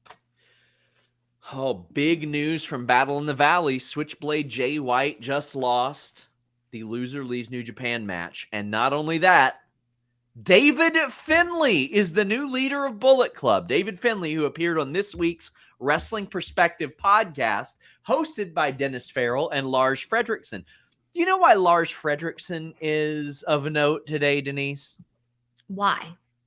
Not only is he in Rancid, but he is at New Japan Battle in the Valley. You know who he's sitting with right now? Who? CM Punk, Denise, who 1 month ago, I was told, inquired about going to the show. He's just there as a fan, but what's the percentage would? Said Jay White just lost. Being that he can't compete, does that increase his chances of going to WWE? As it does make sense that if he goes to AEW, who they currently work with. Yeah, so I mean, that's the thing. If he was going to AEW, I'm sure New Japan would still want him as a result. However, Denise, this is Switchblade Jay White. He could pop back up in New Japan and just go, I lied, because that's who he is. Right. I feel like we talked about this ad nauseum. I feel WWE is the best fit for him. I think that from a character presentation standpoint, it works better. There are so many people in AEW that I'm like, well, Ricky Starks, Swerve, like all these people that I'm like, well, they're future top stars. It's never bad to have another top person. But like, for example, when Juice Robinson went over to AEW, now I'm like, well, I hope he's like a mainstay in Ring of Honor, because Ring of Honor needs big personalities like that as well. And we never see him on AEW. I feel like WWE is the best fit for him, Denise. Yeah. And I mean, I pretty much said my piece on this is that I can see him going either direction. Izzy says he was rooting for Denise to lead Bullet Club. Damn. Maybe next time. Knock Bogan says, Sean, you beat me to the dream bit. I'm always going to ask why people didn't ask about Velveteen Dream. But yeah, David Finlay as new leader of the Bullet Club. That's cool to me. He's great. He keeps getting better all the time. He keeps getting better. He has a great personality too. Yeah. And you know what? If you don't have a great personality and you just need to look better, Harry's Razors has you covered. If you're on the road like I am or at home, you want to make sure you get a good shave. You want to make sure that you're taking care of yourself. And you can do that with Harry's Razors. Harrys.com/Fightful. The Truman Shave Trial Set is a $15 value for just $3 at Harrys.com/Fightful. They got that great razor. It's German engineered. It's got 5 blades. It's got that weighted handle. You got the foaming shave gel, a travel cover. That way, when you're on the road, like I am right now, you can make sure that you get your shave and not lose all your stuff. You'll be able to put it in that travel cover. Take it right with you. You can schedule replacement blades whenever you need them with refills as low as $2. Harrys.com/Fightful. They went and got a German blade factory. That way they could bring you the best shave possible. They have the highest customer satisfaction in the shaving industry. And what I love, they're offering a no-risk trial. If for some reason you don't like your shave, it's on them at Harrys.com/Fightful. What are you waiting for? Make yourself look good. Look like this. You want to look like this, don't you? Harrys.com/Fightful. Now, I know some people might look at that read and say, Sean, you haven't traveled. Yes, I did. I traveled from that end of my office over to this end of my office. Harrys.com. Use that code Fightful. Cody Bondra says, do you hear from talent super happy with AEW at the moment? Yeah, I do. I talked to one that really felt like they were regaining their identity as the wrestling program. I'm going to do some stories on that one as well. But Yeah. Yeah. Izzy says, back-to-back ad reads, please. No, we've got all of our ad reads out of the way, but I will tell you guys, FightfulSelect.com, please subscribe. Today you got a preview show, a review show, and a scoops thread. You had the Sami Zayn story that he confirmed. Just a lot of great stuff there. We had SmackDown news as well. Cody Bondra says, what do the journalists who traveled to WWE PLEs but don't get to ask a question at the press conference do? We drove 2,000 miles for this. Most of them aren't driving. It really depends on your assignment. Like, for me, it is an investment to get content. Like, for example, people said, why did you ask this question? Why did you ask that question? The questions that I asked Rhea Ripley and Cody were specifically because I wanted them for clips for our TikTok and our Instagram reels, because Denise knows how important that is to grow. And we got clip channels, all that stuff. There will be other times when I'm there and I'll be like, well, I want to specifically work on a story. I worked on a Royal Rumble story for a long time. Denise goes there and she gets interviews and she gets scrum footage and presser footage. And this is because Denise owns her own outlet. I own my outlet. But there are a lot of people who come from other outlets and their assignment is to literally just be there. There are a whole lot of outlets. Denise and I were talking about it earlier. They'll get like video interviews with big names, and like those big outlets will not want the videos at all. They don't care. They want the written article. So it really just depends on whatever that individual's assignment is. So it varies. The Dick Burns Show says, Finley is leader of Bullet Club. Finn Juice reunion? Yeah, I think it's possible. And Kim Gray says, legit thought Gargano died twice. Insane match. It was an insane match. And Kim, we love hearing from you. Roman Reigns against Sami Zayn. I loved this match. I even liked the ending. I want to know how you felt, Denise, because I feel like despite everything that happened in the middle, you know, there's haluva kicks and spears and shenanigans and barricades. Everybody wants to talk about the finish. Roman Reigns beats Sami Zayn in Montreal. 2 ref bumps, 2 Usos. Only Jimmy attacks. They did, by the way, a brilliant job setting up the fact that we didn't know if the Usos would be there. We thought they weren't allowed in the country. They are. Specifically, Reigns beating Sami. Your thoughts on that? Am I also talking about the stuff with Jay yet or not yet? Let's just talk about the specific win, the booking decision. The actual, okay, just Roman defeating Sami was completely expected. No surprises. That's my only, I have more thoughts on the other stuff. Sorry. Okay. That's all I've got to contribute. So the Usos pop up, Jimmy popping up. We go, oh shit. And here's the thing. I knew that if Jimmy was there, Jay was able to be there because Jimmy's been in trouble a lot more recently than Jay. Jimmy does his thing. Jay wouldn't attack or didn't attack Sami, and then Roman disrespected him. The Usos element of this is great because Jay is loyal to Jimmy. Jay is at least on decent terms with Sami. Jay always seeks the approval of Roman, but Roman constantly disrespects Jay.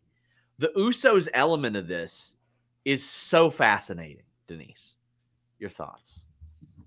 Oh boy. Well, cue me up to be the jerk here because I did not like the way that this played out. I was not a fan. Okay. I actually kind of feel they dropped the ball here because you mentioned the element of the Usos, specifically Jey Uso and Sami Zayn. We've been talking about this, and a lot of us went into this, I think, expecting that, you know, Jey Uso was going to turn on Sami Zayn, and there was going to be this big heartbreaking moment, and that was going to lead to Sami Zayn losing this match, right? And even though it was going to be a heartbreaking moment, it was still going to garner a reaction. I think when Jimmy Uso came out, it was like, okay, here we go. Here we go. You know you're going to see Jay. You know you're going to see Jay. Jimmy Uso Gotta does see his Jay, thing. yeah. Right. You know, Jimmy Uso does his things and he's not able to keep Sami Zayn down and out. So you're like, okay, Jey Uso is going to come out.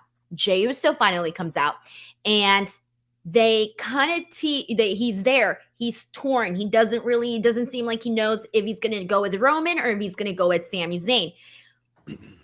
I think we needed him to make a decision there because the fact that we didn't get a decision left it feeling completely and utterly meaningless to me because there was nothing to react to. There was a moment where he had the chair and they almost queued it up to make it seem like he was going to hit Roman Reigns, right?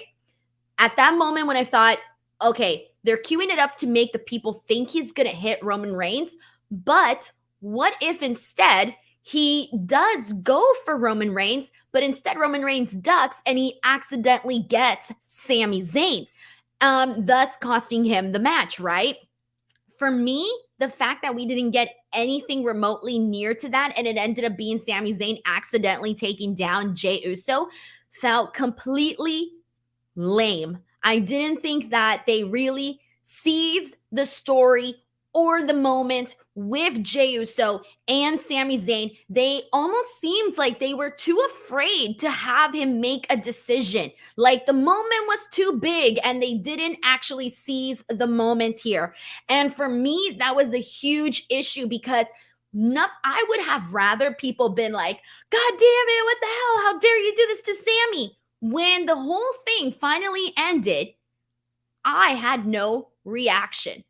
It was, you look at the crowd, they panned to the crowd and people were just standing there. They weren't reacting to this. I don't necessarily think they pulled the plug here or whatever.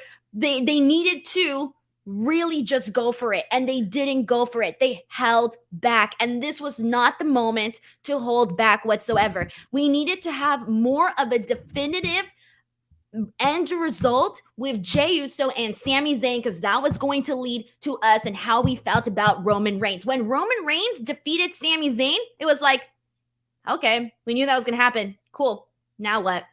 That's what it was. And I did not think that this moment met the expectations. I think they missed the ball here. I think they missed it completely. I was not a fan of this.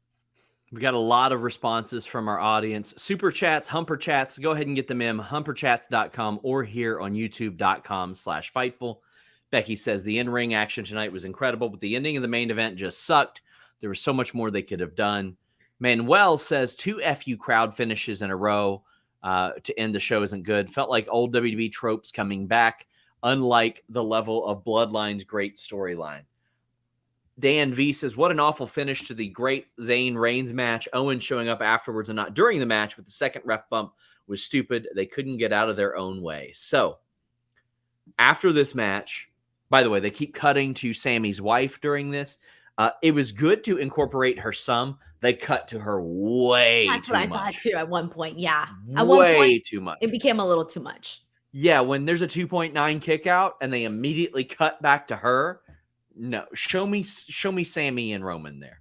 But I thought that Roman talking to her and then Sami during the match giving her a kiss was really, really good stuff. Oh, I love that moment. Yeah. So Kevin Owens shows up after this match, as mentioned on the on the super chat and humper chat, and he helps attack Jimmy Uso. I don't think we saw Jey Uso get attacked. He didn't. At first I thought he did, but I think it was Jimmy twice. It was Jimmy. Roman gets hit with a stunner as well. And then Paul Heyman gets hit with a stunner. I'll say this. Paul Heyman landed more strikes on Kevin Owens than Kevin Owens landed on him.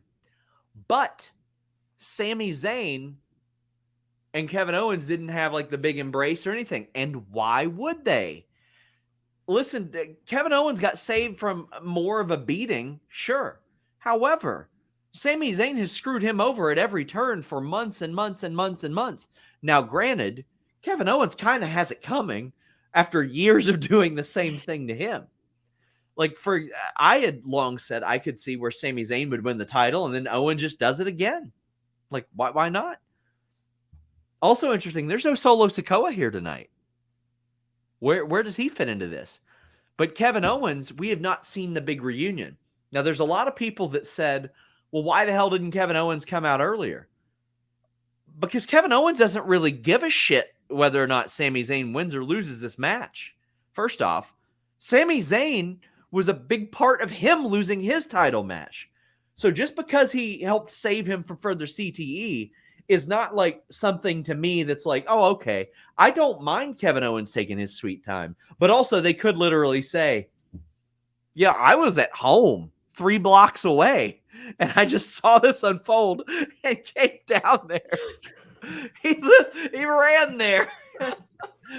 I was on a bird scooter, for the love of God. Those things don't go that fast. There are ways they can get around it, but like a lot of people are saying like Kevin Owens should just be so like, oh, thank you so much, Sami. No, Sami screwed him over so many times over the last several months, like over and over and over again. And as we saw by the end of this, Kevin Owens wasn't like falling all over himself. I'm not disappointed with this ending because I believe there's a path to something very creatively satisfying. I believe that there is still more to this story that has not been told yet. I don't think it has to be told here. I think that Cody Rhodes is the right call as well for WrestleMania main event. I don't think they are done telling the story, Denise. See, I completely disagree. I think this was the night to get to it. Like, this was the night to do something because, I mean, it was Roman versus Sami in Montreal. Like, this was the moment to have, you know, to me, the thing with Kevin Owens wasn't even, I don't even care about that. To me, it was the Jey Uso spot that needed to be completely ironed out differently. It needed to be more dramatic. It needed to be more impactful. I was very disappointed with the ending. I don't like them having this, I'm going to save this mentality for another moment so that we can for continue Mania? to see it. No, Mania. But we're not getting that. We're getting Roman Cody. We know that. You don't know. You don't know what we're getting because they have changed the main event of WrestleMania multiple times. Bryan Danielson got added to 2 WrestleMania main events. So why specifically would they change it right now? But they changed it to Kofi Kingston because fans wanted it. I'm not talking about the past. I'm talking about right now, Sean. Why would they change it right now? Based on what? Based on the fact that Sami Zayn's white hot. It depends on the story and the path and how the audience responds to it. If I'm talking Cody about Rhodes, storyline wise. It's a scripted show. They can create. Exactly. They could have done something tonight for that. They didn't do nothing is what I'm saying. We're standing here in the exact same spot. I don't feel we got anything out of tonight. It's scripted. It is scripted. Exactly. So we should have gotten something from tonight. You can. It's the story's not over, Denise. Okay. The book doesn't close and you just throw it out. Like Sean, you know what keeps a book interesting? When you finish a chapter and it makes you go, shit, I want to turn the page to the next chapter. I don't This is one of the most compelling storylines in the history of the company. I know that, but this was supposed to be the big moment. Sami Zayn and Roman Reigns in Montreal. We were supposed to see something bigger happen here. The ending completely fell flat. Him just defeating Sami Zayn wasn't enough. We already knew that was going to happen. We needed something more here with the Jey Uso spot needed to happen. I'm sorry, but why can't it happen? There's 6 weeks till Mania. I feel you're settling with this storyline here where it is right now, based on what happened today. Hey, also this person, quit fucking spamming our chat. I'm aware. And you said, why would Owens come out? Look. Because he doesn't like Roman Reigns and Jimmy Uso. That's why. Why would he come out? He don't like those guys. That's why. Look, I just don't agree. Because it's in Montreal, Like, this was the big fight feel. Like, this was the big moment for them to do something. Well, they didn't do anything with it, Sean. That's what I'm saying. They didn't do anything with it. They sold out an arena. No, I'm talking about the moment, the ending, Sean. Muted. Let me talk. They didn't do anything with it. It's a business. It is a business. It is stories. I don't know what's going to happen Monday. I don't know what's going to happen Friday. And there are like 5 or 6 of those along the way. There's no supposed to. We don't know yet. There might be something compelling that they develop over the next few weeks that creates that story, that adds to it. They integrated Cody Rhodes into this. Cody Rhodes was supposed to be talked about last night as well. Like, supposed to what? Like, nobody... Okay, so then why did I tune in today?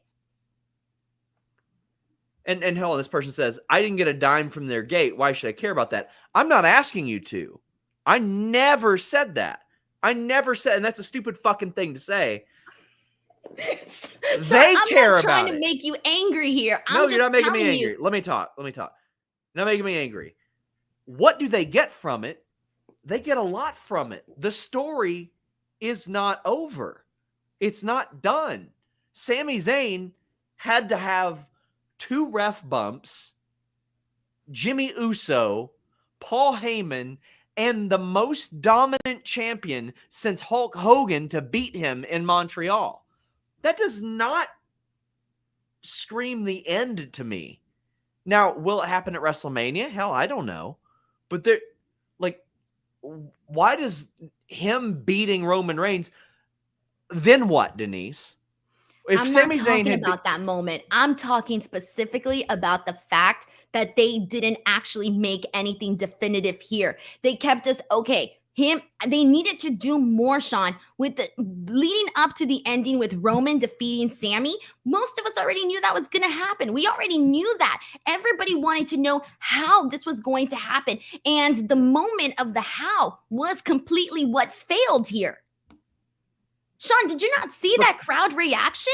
There was no reaction. People were just standing there. Why? Because it wasn't a satisfactory moment. You didn't feel angry. You didn't feel heartbroken. You didn't feel anything. You were just like, it ain't okay, all about this Montreal. happened. It ain't all about No, but Montreal. I'm not just talking about, but the crowd there felt that way. And so did I watching this show. And clearly we're getting a couple of people that felt the same way too, because they needed to do more leading into that moment. I'm sorry. I think that they had the Jey Uso moment to me was the pivotal moment to do something there. This was a big layer of the story. And this was something that to me felt important. And they didn't do anything with it. Well, guess what? Jey Uso is on Raw and SmackDown. He's got like 12 more opportunities. I understand that. I understand that. But to me, if you're the pay-per-view, the premium live event, that's where you do it. You don't do it on, I'm sorry, but you don't do it on SmackDown. You do it on the premium live event where, you know, a bunch of people are tuning in for this specific show. SmackDown's the most watched wrestling show in the world. Okay, so you're telling me then that the pay-per-view doesn't matter? So I shouldn't be tuning in? The premium live events where shit's supposed bullshit. to be going down. That's ridiculous. Acting Sean, like I said this the was pay-per-view the doesn't moment matter. where it's supposed to happen. The Supposed pay-per-view. to? According to who? Says who? Who says it's supposed to happen here? Sean, it's just more, okay. Because that's the way that Vince did it? I don't know why I have to explain this to you. Because to me... it's ridiculous. SmackDown is the most watched show. Yes. Okay, fine. So you're telling me it's better just to wait? Instead of having Jay make some sort of decision on Elimination Chamber, you think it's better to do it on Raw or SmackDown? It could be. I don't know. I haven't seen it yet. Maybe it will be. I don't agree with that. To me, if they were going to do that, which they felt it had to since it was a big part of the story, it should have been done today on this specific show. And maybe in like 5 or 6 weeks, I'll be able to say that, but I can't say that right now. Well, and I'm not saying willing. It right now. Well, that's great. Good for you. But you fantasy booked not only a moment, but an argument in your mind, and then got disappointed when it didn't happen because you set those expectations for yourself. Okay, so I expected something good. Not only did WWE not suggest that this would happen, WWE suggested that the Usos wouldn't even be there. So who was going into this show? I don't think you get my argument. I don't think you get it. I'm sorry, Sean. This completely fell flat. Okay. Denise, don't get it. They weren't advertised for the show. In fact, they were anti-advertised. The Usos on WWE programming were told to stay home. I understand that, Sean. I completely So there was no understand supposed that. to. Okay, so then that completely gets erased the second they're out there. He had a moment. Roman Reigns was all up in his face telling him to make a decision. He didn't make one. That was the moment.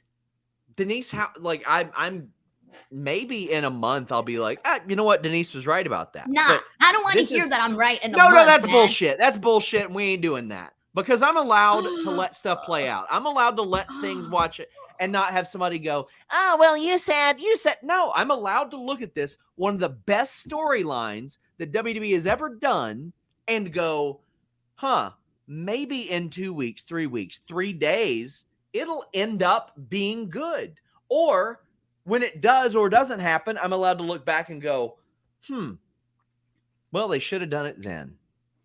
You don't have to make up your mind the night something does or doesn't happen and be like, well, this is the best thing ever. It's the worst thing or terrible or good. You're allowed under this regime, especially, you can let it play out. A year ago, if you would have told me let it play out, I'd have said, hell no, Vince is running this show. It absolutely sucks. There's no promised land. There's no pot of gold at the end of this rainbow. There's no benefit to letting it play out. But now, maybe there will be. I don't know. Maybe Triple H will completely fumble this whole storyline, and I'll look back at it like the last season of Ozark and be like, damn, wasted my time. So when do we get to decide the storyline was fumbled? You can decide When is whenever that you moment? want. Okay, You well, can I'm decide whenever deciding you right want. now. I'm deciding Sure. that right now in this moment, they did not capitalize on it. They did not seize the moment.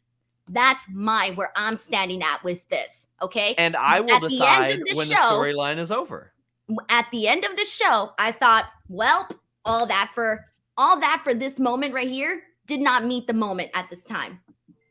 At this time, perhaps I agree, but I don't know how I'm going to feel. Look, my last words on this is I don't feel that they seized the moment.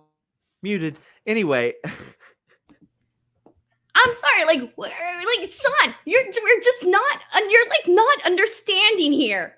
no, I And understand. I cannot have an argument with somebody that just doesn't understand. What don't I understand?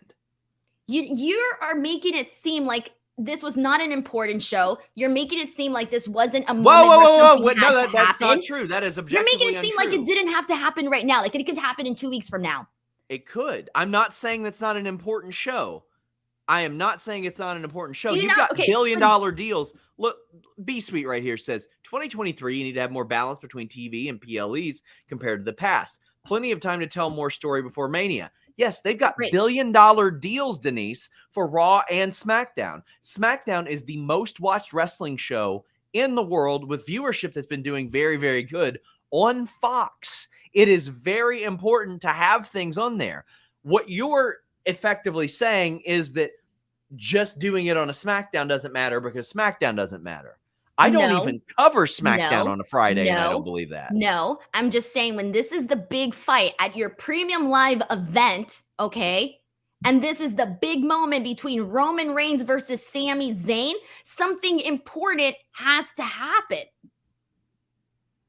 Yes, it's the match between Roman Reigns and Sami Zayn Yes, in which I'm- the Usos were told stay home from. It wasn't the match between Sami Zayn, Roman Reigns, and Jey Uso. Okay, then in that case, why bring in this?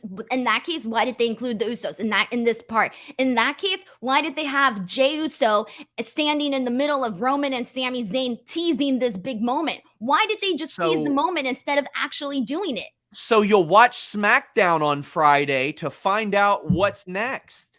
So you will Bro. be intrigued. So you'll go, what the hell is up with Jey Uso? All that stuff happened. If that's the case, why did they tease it a month ago? If they All weren't right. going to do, if they weren't going to specifically have Jey Uso punch Roman Reigns in the face or punch Sami Zayn in the face or punch Kevin Owens in the face at the Rumble, why did they do it then is basically what you're saying.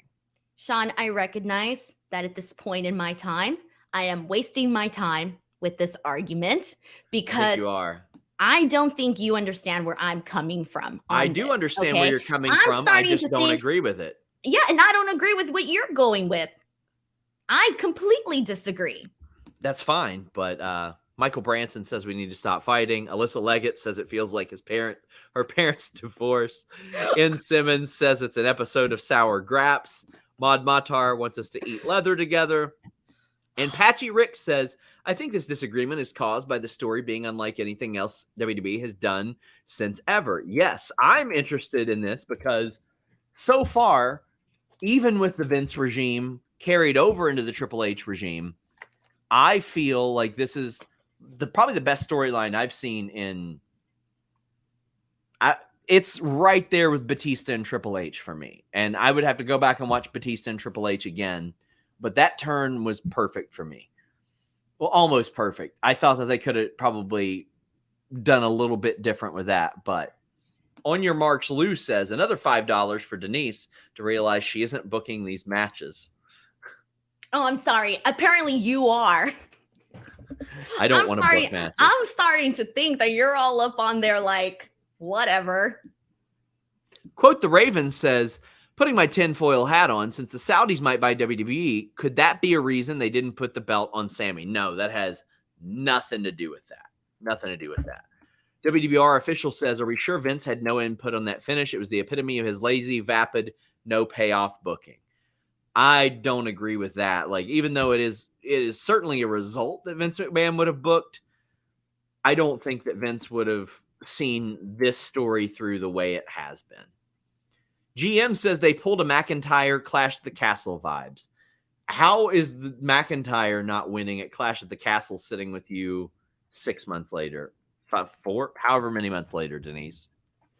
For me, man, in regards to that was a whole other thing I went on a rant on when that happened. And at least I'm happy that in regards to Drew McIntyre, I'm happy that he's with Sheamus. And that's really the only thing that I'm happy about in regards to that. But I still thought that was ass. And the sing-along. Don't even get me started on the sing-along. Oh, that was terrible. Tigo says, Heyman takes a stunner better than Vince. Yeah, he does. Absolutely. I liked that stunner because it was hilarious. Good. It was good. His strikes were hilarious, too. Dream Ninja says he loved this show. Beth Rhea killed it. Main event was amazing.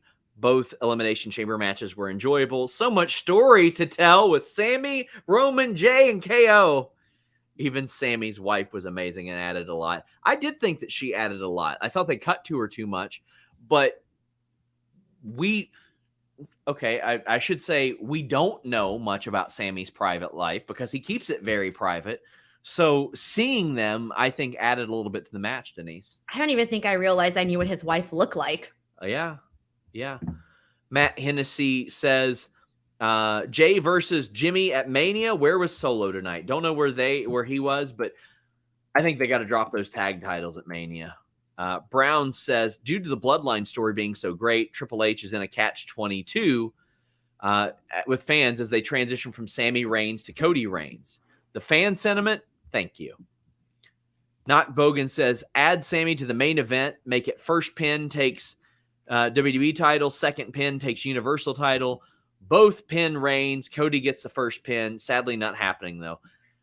I feel like if they do that, Denise, in the same match, it kind of takes a lot of the luster out of one or the other.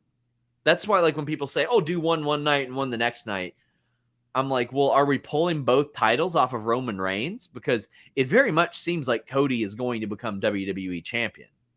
Right. In regards to that, well, I would prefer a triple threat match versus the one versus one and 1 versus 1 on separate nights. Yeah. So if it's a triple threat match, who wins and who pins who?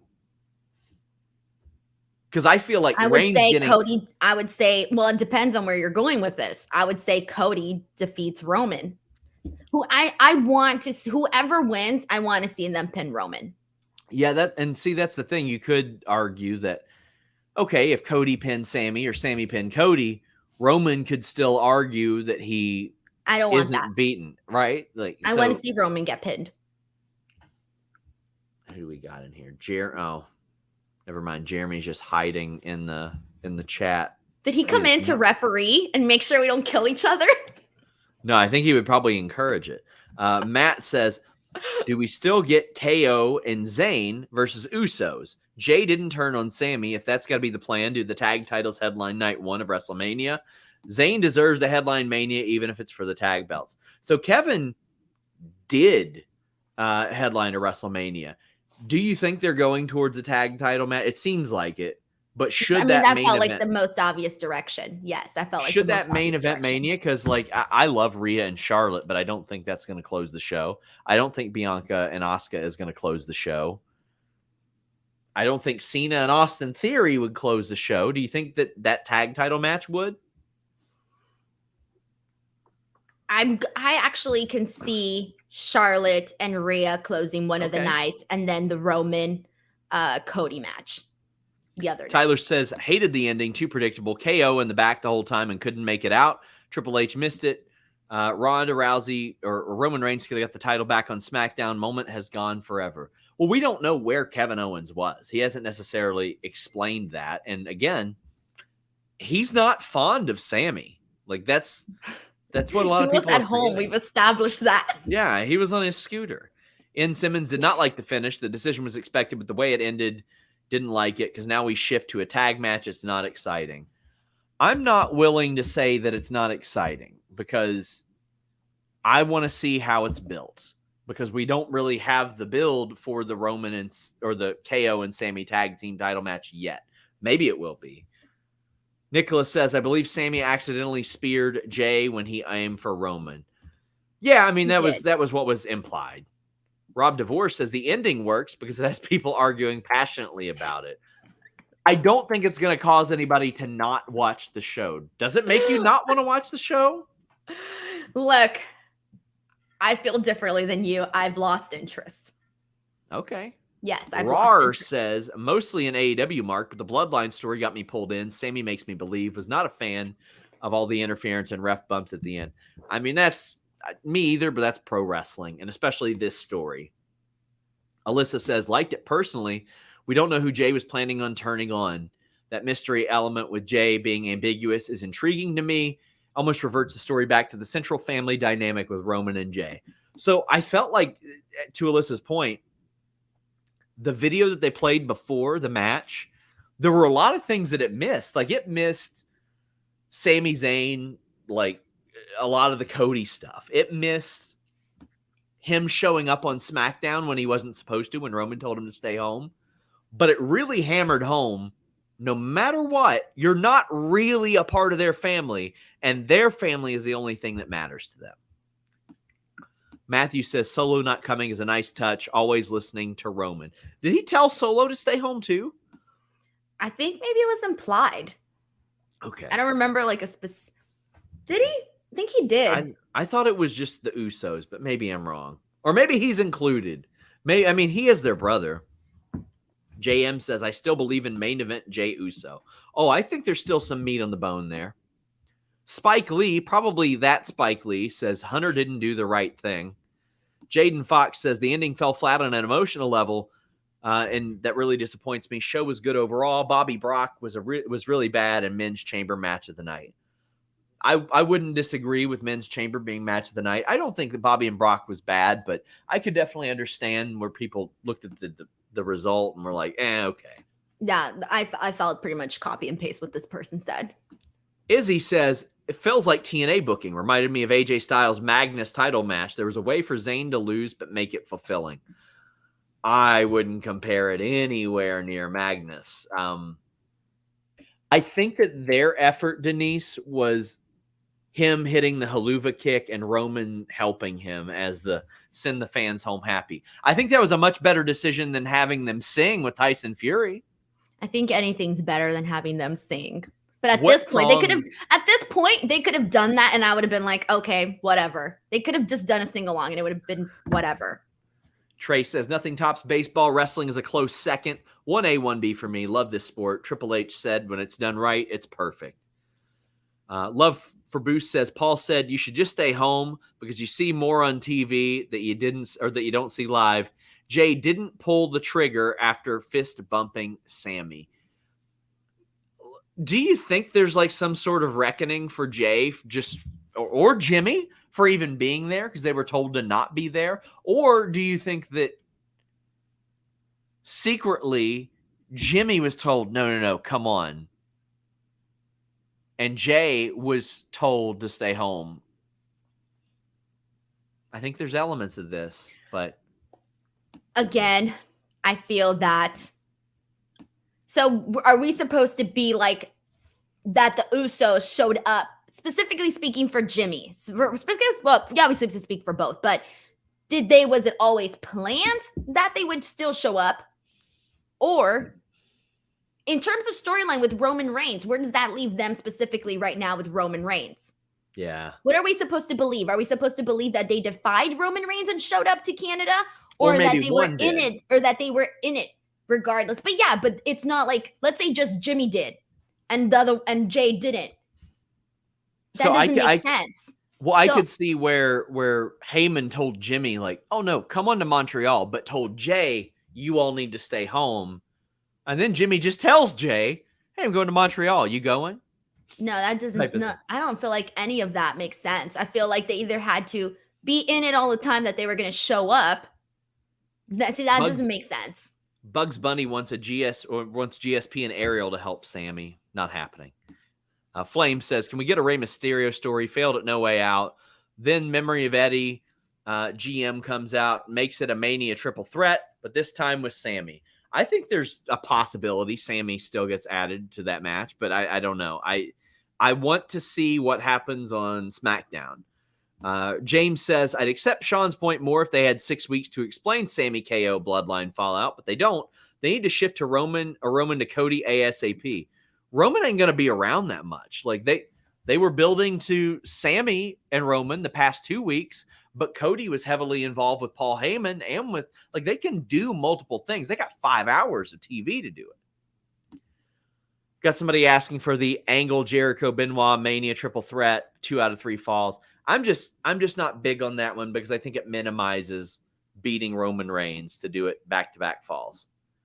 B Sweet says in 2023, actually we read that one. What's the percentage? Wood said Sami accidentally spearing Jay is what's going to cause him to do the turn. That's why Jay was there. Does that do anything for you, Denise? Say that again. What's the percentage Wood thinks that Sami made Jay's decision for him by hitting him with a spear? No. Tom Brady, obviously enjoying retirement, says, Jay and Roman have not spoken since the Rumble, so I see no reason why Jay would have turned on Sami here. I want to see the build-up in the coming weeks. As do I, my friend. I would love that. N. Simmons says, let's say they have a match and they make the triple threat. If Jay costs Sami the match, I won't be mad because Jay has a reason now. So, say that's the thing. Raw, SmackDown, something like that. They go, all right, Sami, you got screwed. We're going to give you the opportunity to get into the Mania match, but Jay screws him over. It's too little too late for you? Jay screws him over at WrestleMania? No, Jay screws over Sami Zayn's opportunity to get in the match to make it a triple threat. Yes, it's too late for me. My God. T-Sipper says, I kind of agree with Denise with the Jay moment. The next one might fall a bit flat unless he's now falls back in line. But Flame Inc. says, Denise, stop. Who's to say we don't get the trial of Jay on SmackDown? Who's to say that Sami doesn't team up with Jay and has no KO on SmackDown? Be patient. I can't believe you became those let it play out people. Under this regime, yes, absolutely. Under Vince McMahon, what are you not seeing? I don't think I'm seeing the same things you're seeing in this regime. One it's of been the best, so much better, but I wouldn't go out there and say it's, oh my God, amazing. Not the same matches over and over again. Yeah, I know, but that's not saying much. Look at we're here Well, talking about Johnny Gargano not being presented well. You could let me finish my sentence. Not seeing the same matches every single week. Not seeing champions constantly defeated over and over again in non-title matches. Not seeing a bunch of people made to look like jobbers when legends come in. The best storyline that maybe I've seen in the past 16, 17 years in WWE, those are the things that I'm seeing. That's enough for me to look at this and go, you know what? I'll see how it works. Well, yeah, an improvement is an improvement, Sean. But Sure. but you're also making it seem like you have so much trust now in this new regime. Like nothing, like they can't do no I do. wrong. Well, yeah, That's a little too extreme for me. I can't go that direction. I haven't want to been believe proven with that. I want to believe that they're gonna see Okay, this then through. And it's gonna be explain good. Johnny Gargano. Explain. Johnny Gargano ain't in the fucking bloodline story, No, Denise. we're talking about the regime. You're talking about trust. You're talking about like everything being pitch perfect. You're saying you have more Why trust. are you like inventing things that I'm saying? Like, I'm just saying that it's a little bit too extreme for me what's to say Johnny that I have Gargano so got much to trust do with this? that I have Man so had a- much trust in this regime just yet. I feel like I haven't necessarily gotten that just yet. Like, I think things have been improving, but I'm not going to go as far as to say that everything has been great. When did I say that? You're just saying you're putting more trust now, and like, never mind. Whatever. More trust in this regime than Vince McMahon. Well, of course, everybody knows that, but you're also making it seem though like they can't do any wrong. Why can't you When see did that? I say that? I say wrong shit that they do 3 times a week, Denise. All right, I'm done. I'm done arguing. No, what? I'm done, Sean. Argue with yourself. I'm not. You're literally inventing things that I said. What the hell does Johnny Gargano got to do with this? He separated his AC joint. He wasn't wrestling for a month. Like, I wasn't just going to bring him up. I was going to bring up more people, actually. His story ain't good. It's not good. There's plenty of stuff I don't like. Bloodline stuff I have liked. It is on its own thing. Let me ask you a question. Do you think that there's a possibility that because this storyline has been so great and so many people's hopes and whatever is writing on it, and we're all interested in this and that, right? Do you think, and the way that I see it is when you have something good, you clearly want to protect it, right? Right? Okay. So do you think that there's a possibility they overthought this to the point where that's why it didn't deliver today? Because they overthought it and they overthought it to the point where that's why why the ending pretty much fell flat, because they overthought this moment. Why it fell flat to you, but yes, I think there's a possibility that I wasn't the only person. There was a bunch of people on here saying that. Sure, and there's a bunch of people saying the exact opposite too. Press on. For example, hey, Jabbar what's my 2-hour bonus here? I'm about to be on this show for 2 hours. 0. Jabbar says it's 6 weeks to Mania. You now have Roman involved with Cody, Sami, and Jay. He disrespected Jay, so where does that go? 6 weeks is a long time. That's the thing. I want to make this clear. At no point did I say the shit that you said where you claimed that I said that the show didn't matter. You were just very trusting about this new regime. That's what I'm trying to get at here. Let me talk, for the love of God. Let me get out one sentence. Go. I'm begging you. Let me get out the sentence. Never once said that I got complete faith in the regime. Never once said that I am completely good with everything that they've booked. I complain about shit multiple times a week that they do. There's tons of stories I haven't been interested in. Miz, Dexter Lumis, all that very boring. The whole Ronda Rousey booking, didn't like it at all. Think they need to book the women's tag champs? Yep. What the hell's Becky doing? I don't know. Where's this story going to go? I don't know. But the bloodline, I look at that and I'm like, you know what? Based on what I've seen so far, they've done a pretty damn good job of that. Never once said, liked everything they were doing. Never once said it was perfect booking. Said it was better than Vince McMahon. Got more confidence in Vince McMahon. SmackDown should be made an important show. And the Usos weren't advertised for tonight's show. Okay, I understand where you're coming from, Sean. I understand when you said you had complete trust in this. It was regarding specifically the bloodline stuff and not everything else and other storylines in this new regime. I said I've enjoyed the story. I've enjoyed the story. Not that I have complete trust in it. Okay. They could still, that's why I compared it to Ozark. They could make the last leg of this be so stupid and pointless and worthless that I look back and I go, man, I feel like I wasted all that time. They could still screw it up to that level. Absolutely. I have seen them screw this up numerous times when stories look like that. But I guess we'll see. Cody says Roman Reigns, Satnam Singh in WWE or AEW. Not happening. Jamancito Gomez says he's not buying into Roman Cody yet. Oh, I think Cody's got to be involved at some point. Papa Casso says, Denise, I understand your point, but I agree with Sean's story isn't over. Jay making a decision tonight might have cut the story short. How? We would see the fallout from that. When? On some worthless SmackDown, Denise? Bro, that's the freaking point. Have to give us a freaking important reason to tune into the goddamn show. Yeah, you mean like finding out what Jey Uso's going to do? What's the percentage? When he could have just fucking done it today? Hey, calm down. I'm just saying he could have done it today. Whoa, Denise. What's the percentage with says have KO and Sammy versus Usos at Mania with Jay still unsure? Have Owens and Sammy win when Jay turns face and turns on his brother. Jimmy and Jay over the summer. Jay and Roman at SummerSlam. So there's a lot of elements of this that still have to be played out. Do you think we're going to see Jey Uso versus Roman Reigns this summer? Sure, why not? Tamel says top booker feud. Triple H uses AEW talent versus Khan uses WWE talent. Winner gets to use loser's talent for a year. I wish, but that ain't going to happen. That is not going to happen. Flame says, Denise, inaction is still an action. Chill. All right. So hold the phone here, by the way. I love how, Sean, you can react, but I can only overreact. First of all, not cool. Why not give the chill to Sean? Also, bring back that super chat. Bring it back up.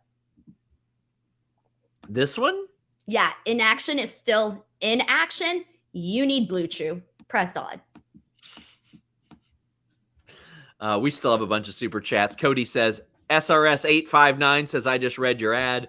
On the Marks Lou says, sending another 5 for Denise to relax. Love my man, SRS. Okay, this is what I mean. How come you can react and be yelling at me and telling me, Denise, let me in, fucking shut up. Denise, calm down. And you're acting like, crazy, Denise. Yeah, exactly. You can say all those things, but me, because I'm a woman. Oh no, it's like relax, chill. Whoa, hold on. Denise. You know what? Hold on. I'm gonna be a cute little lady and mind my own little business and not say anything that's gonna offend anyone because I'm just a little lady and I'm happy to be here. Go, continue on and talk. Okay. Off topic. Do we see Trish Stratus on Monday in Ottawa? I think that would be good. I would love it if Trish got involved because right now I don't have a damn clue what Becky's doing at Mania. I feel like we need something. Ooh, you're not going to like this. Sage Justice says, Denise pulling a yay on T-Swift, having trouble letting Sean finish. I wouldn't go that far. I don't want to compare anybody to Kanye anymore. I don't even like to have fun with that. T-Sipper says, I think they made a smart but safe move with Sammy, but protected him. I don't think it's ending here for him. Well, he said it's not. So is this our longest show ever, Sean? Oh, it is. Well, you're getting extra pay for it too. So. Oh, thank God. See, Look at me. I'm all chilled out. Well, Dan the man loves when you get mad. I like it when you just relax, Denise. Just calm down. We've been. I'll say this: we have been on, I think, this match for like an hour. Jesus Christ! It could be its own podcast. Denise and Sean argue about. Yeah. Honestly. By the way, guys, if you want more when we're done, they're doing a watch along on Overbooked and our Twitch. So, yeah. Now, Devon, shut the fuck up with this, by the way. Comparing me to Trump can't be wrong attitude. No, we disagreed. Don't come in here with weird, dumb bullshit like that. This is about fucking pro wrestling, Devon. Don't act like a dope about this. Come on. Neither one of the two of us are going to give a single shit about this about 12 seconds after I hit the end broadcast button. So don't be a dope. On your marks, Lou says, I couldn't disagree more with Denise. I expected the loss, but still was feeling like Sammy could win. Was not disappointed with how it played out. at all. Great show all around. Your thoughts on that, Denise? Oh my God, Sean, you must be feeling so great. Ben Hannon says, big agree with Denise. Was super hyped going into the match. Don't care how the end of the story was. Ref bump cheat to win. It's just tired. Denise, how do you feel about that one? Is this the most split thing ever? I can't think of anything that we've been so like polar opposite on. It is. It by far is. I can't think of anything else. Dream Ninja says Denise wanted something and didn't get it. There's no supposed to. I like the finish and not knowing where this is going with Jay, Sami, and Roman. Sean, do you like this? Never mind. Whatever. Where's my weed? Please do not start smoking weed on this stream. Just press on with the show. Quote, the Raven says, Sign said if Sami lose, we riot, and Sami lost, no riot. This is why no one takes Canada seriously. I love Canada. Never mind. I'm not going to say anything. I love Canada. Rar says, End wasn't enough to get me to tune into Raw or SmackDown. N. Simmons says, here's my one positive. It feels like this could just be the post-Mania Jay turn that could set up Jay versus Roman at SummerSlam. Do you have interest in Jay versus Roman as a singles? Sure. I mean, it worked before, and they've done nothing but build Jay more since then. What's the percentage? Wood says Montreal got to pay off with Owens. If you have Jay turn and make Owens makes the save, it overshadows Jay's turn and vice versa. Do you agree with that, Denise? I'm not even listening anymore. Say the super chat again. Do you think that Jay's turn would have been overshadowed by Owens if he had made that turn? Oh God, no, stop. They should have done it. Sean, I know you're trying to keep me here. You're just trying to keep me here to get more super chats. You're just using me now. I'm just reading and I don't super appreciate chats. it. Cyclops says, feel like some disappointed in that ending because they fantasy booked some crazy ending in their heads and they convinced themselves it would happen. Wow. Richie, I'm not going to say anything anymore. You know what? I'm going to practice Zen. No, I'm not going to say what I really think about these things. Richie says, I'm with Denise on this one. At the end of the night, everything felt lackluster. Jay didn't make a decision. Sami lost the big one, and KO was there. Do you want me to start jumping up and down like you do when someone agrees with you? Yeah. Thank you for agreeing with me. On your marks, Lou says, okay, last time. LOL, Denise. They did keep the storyline going. Oh, God. To eventually pay off at Mania. It's not a top 4 PLE. It's there to further the story. Hell yeah! I'm losing my mind.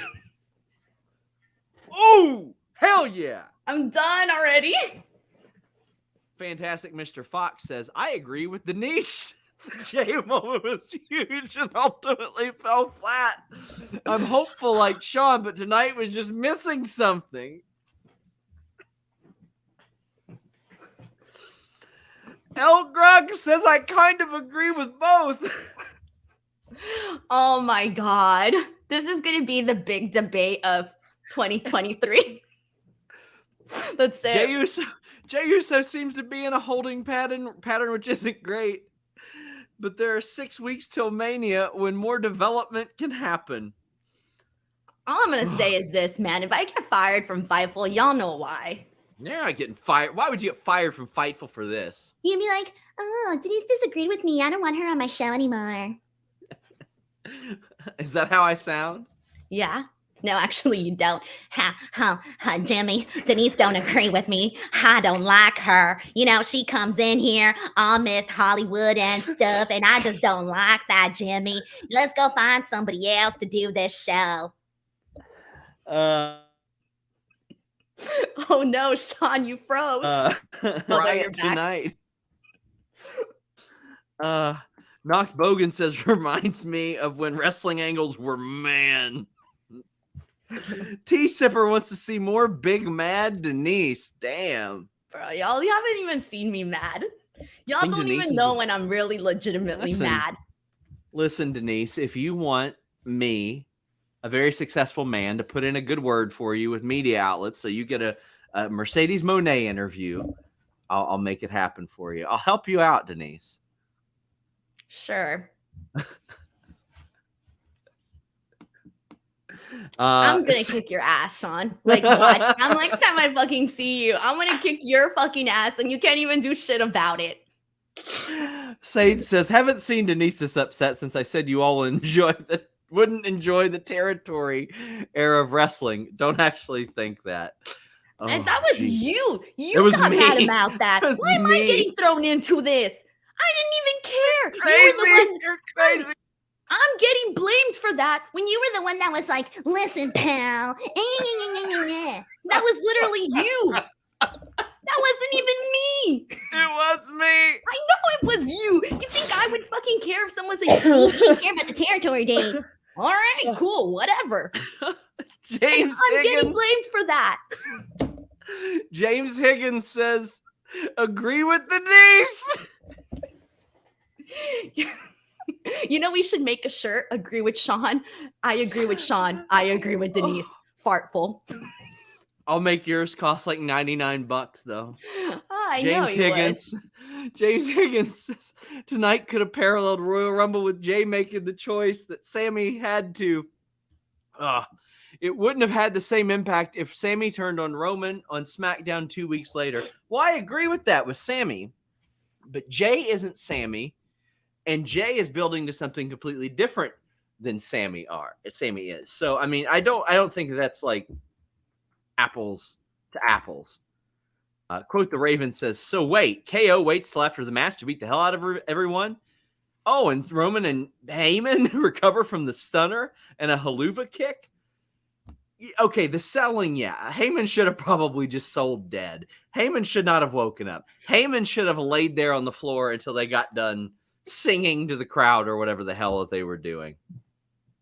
But I don't have a problem with KO not showing up late or showing up earlier.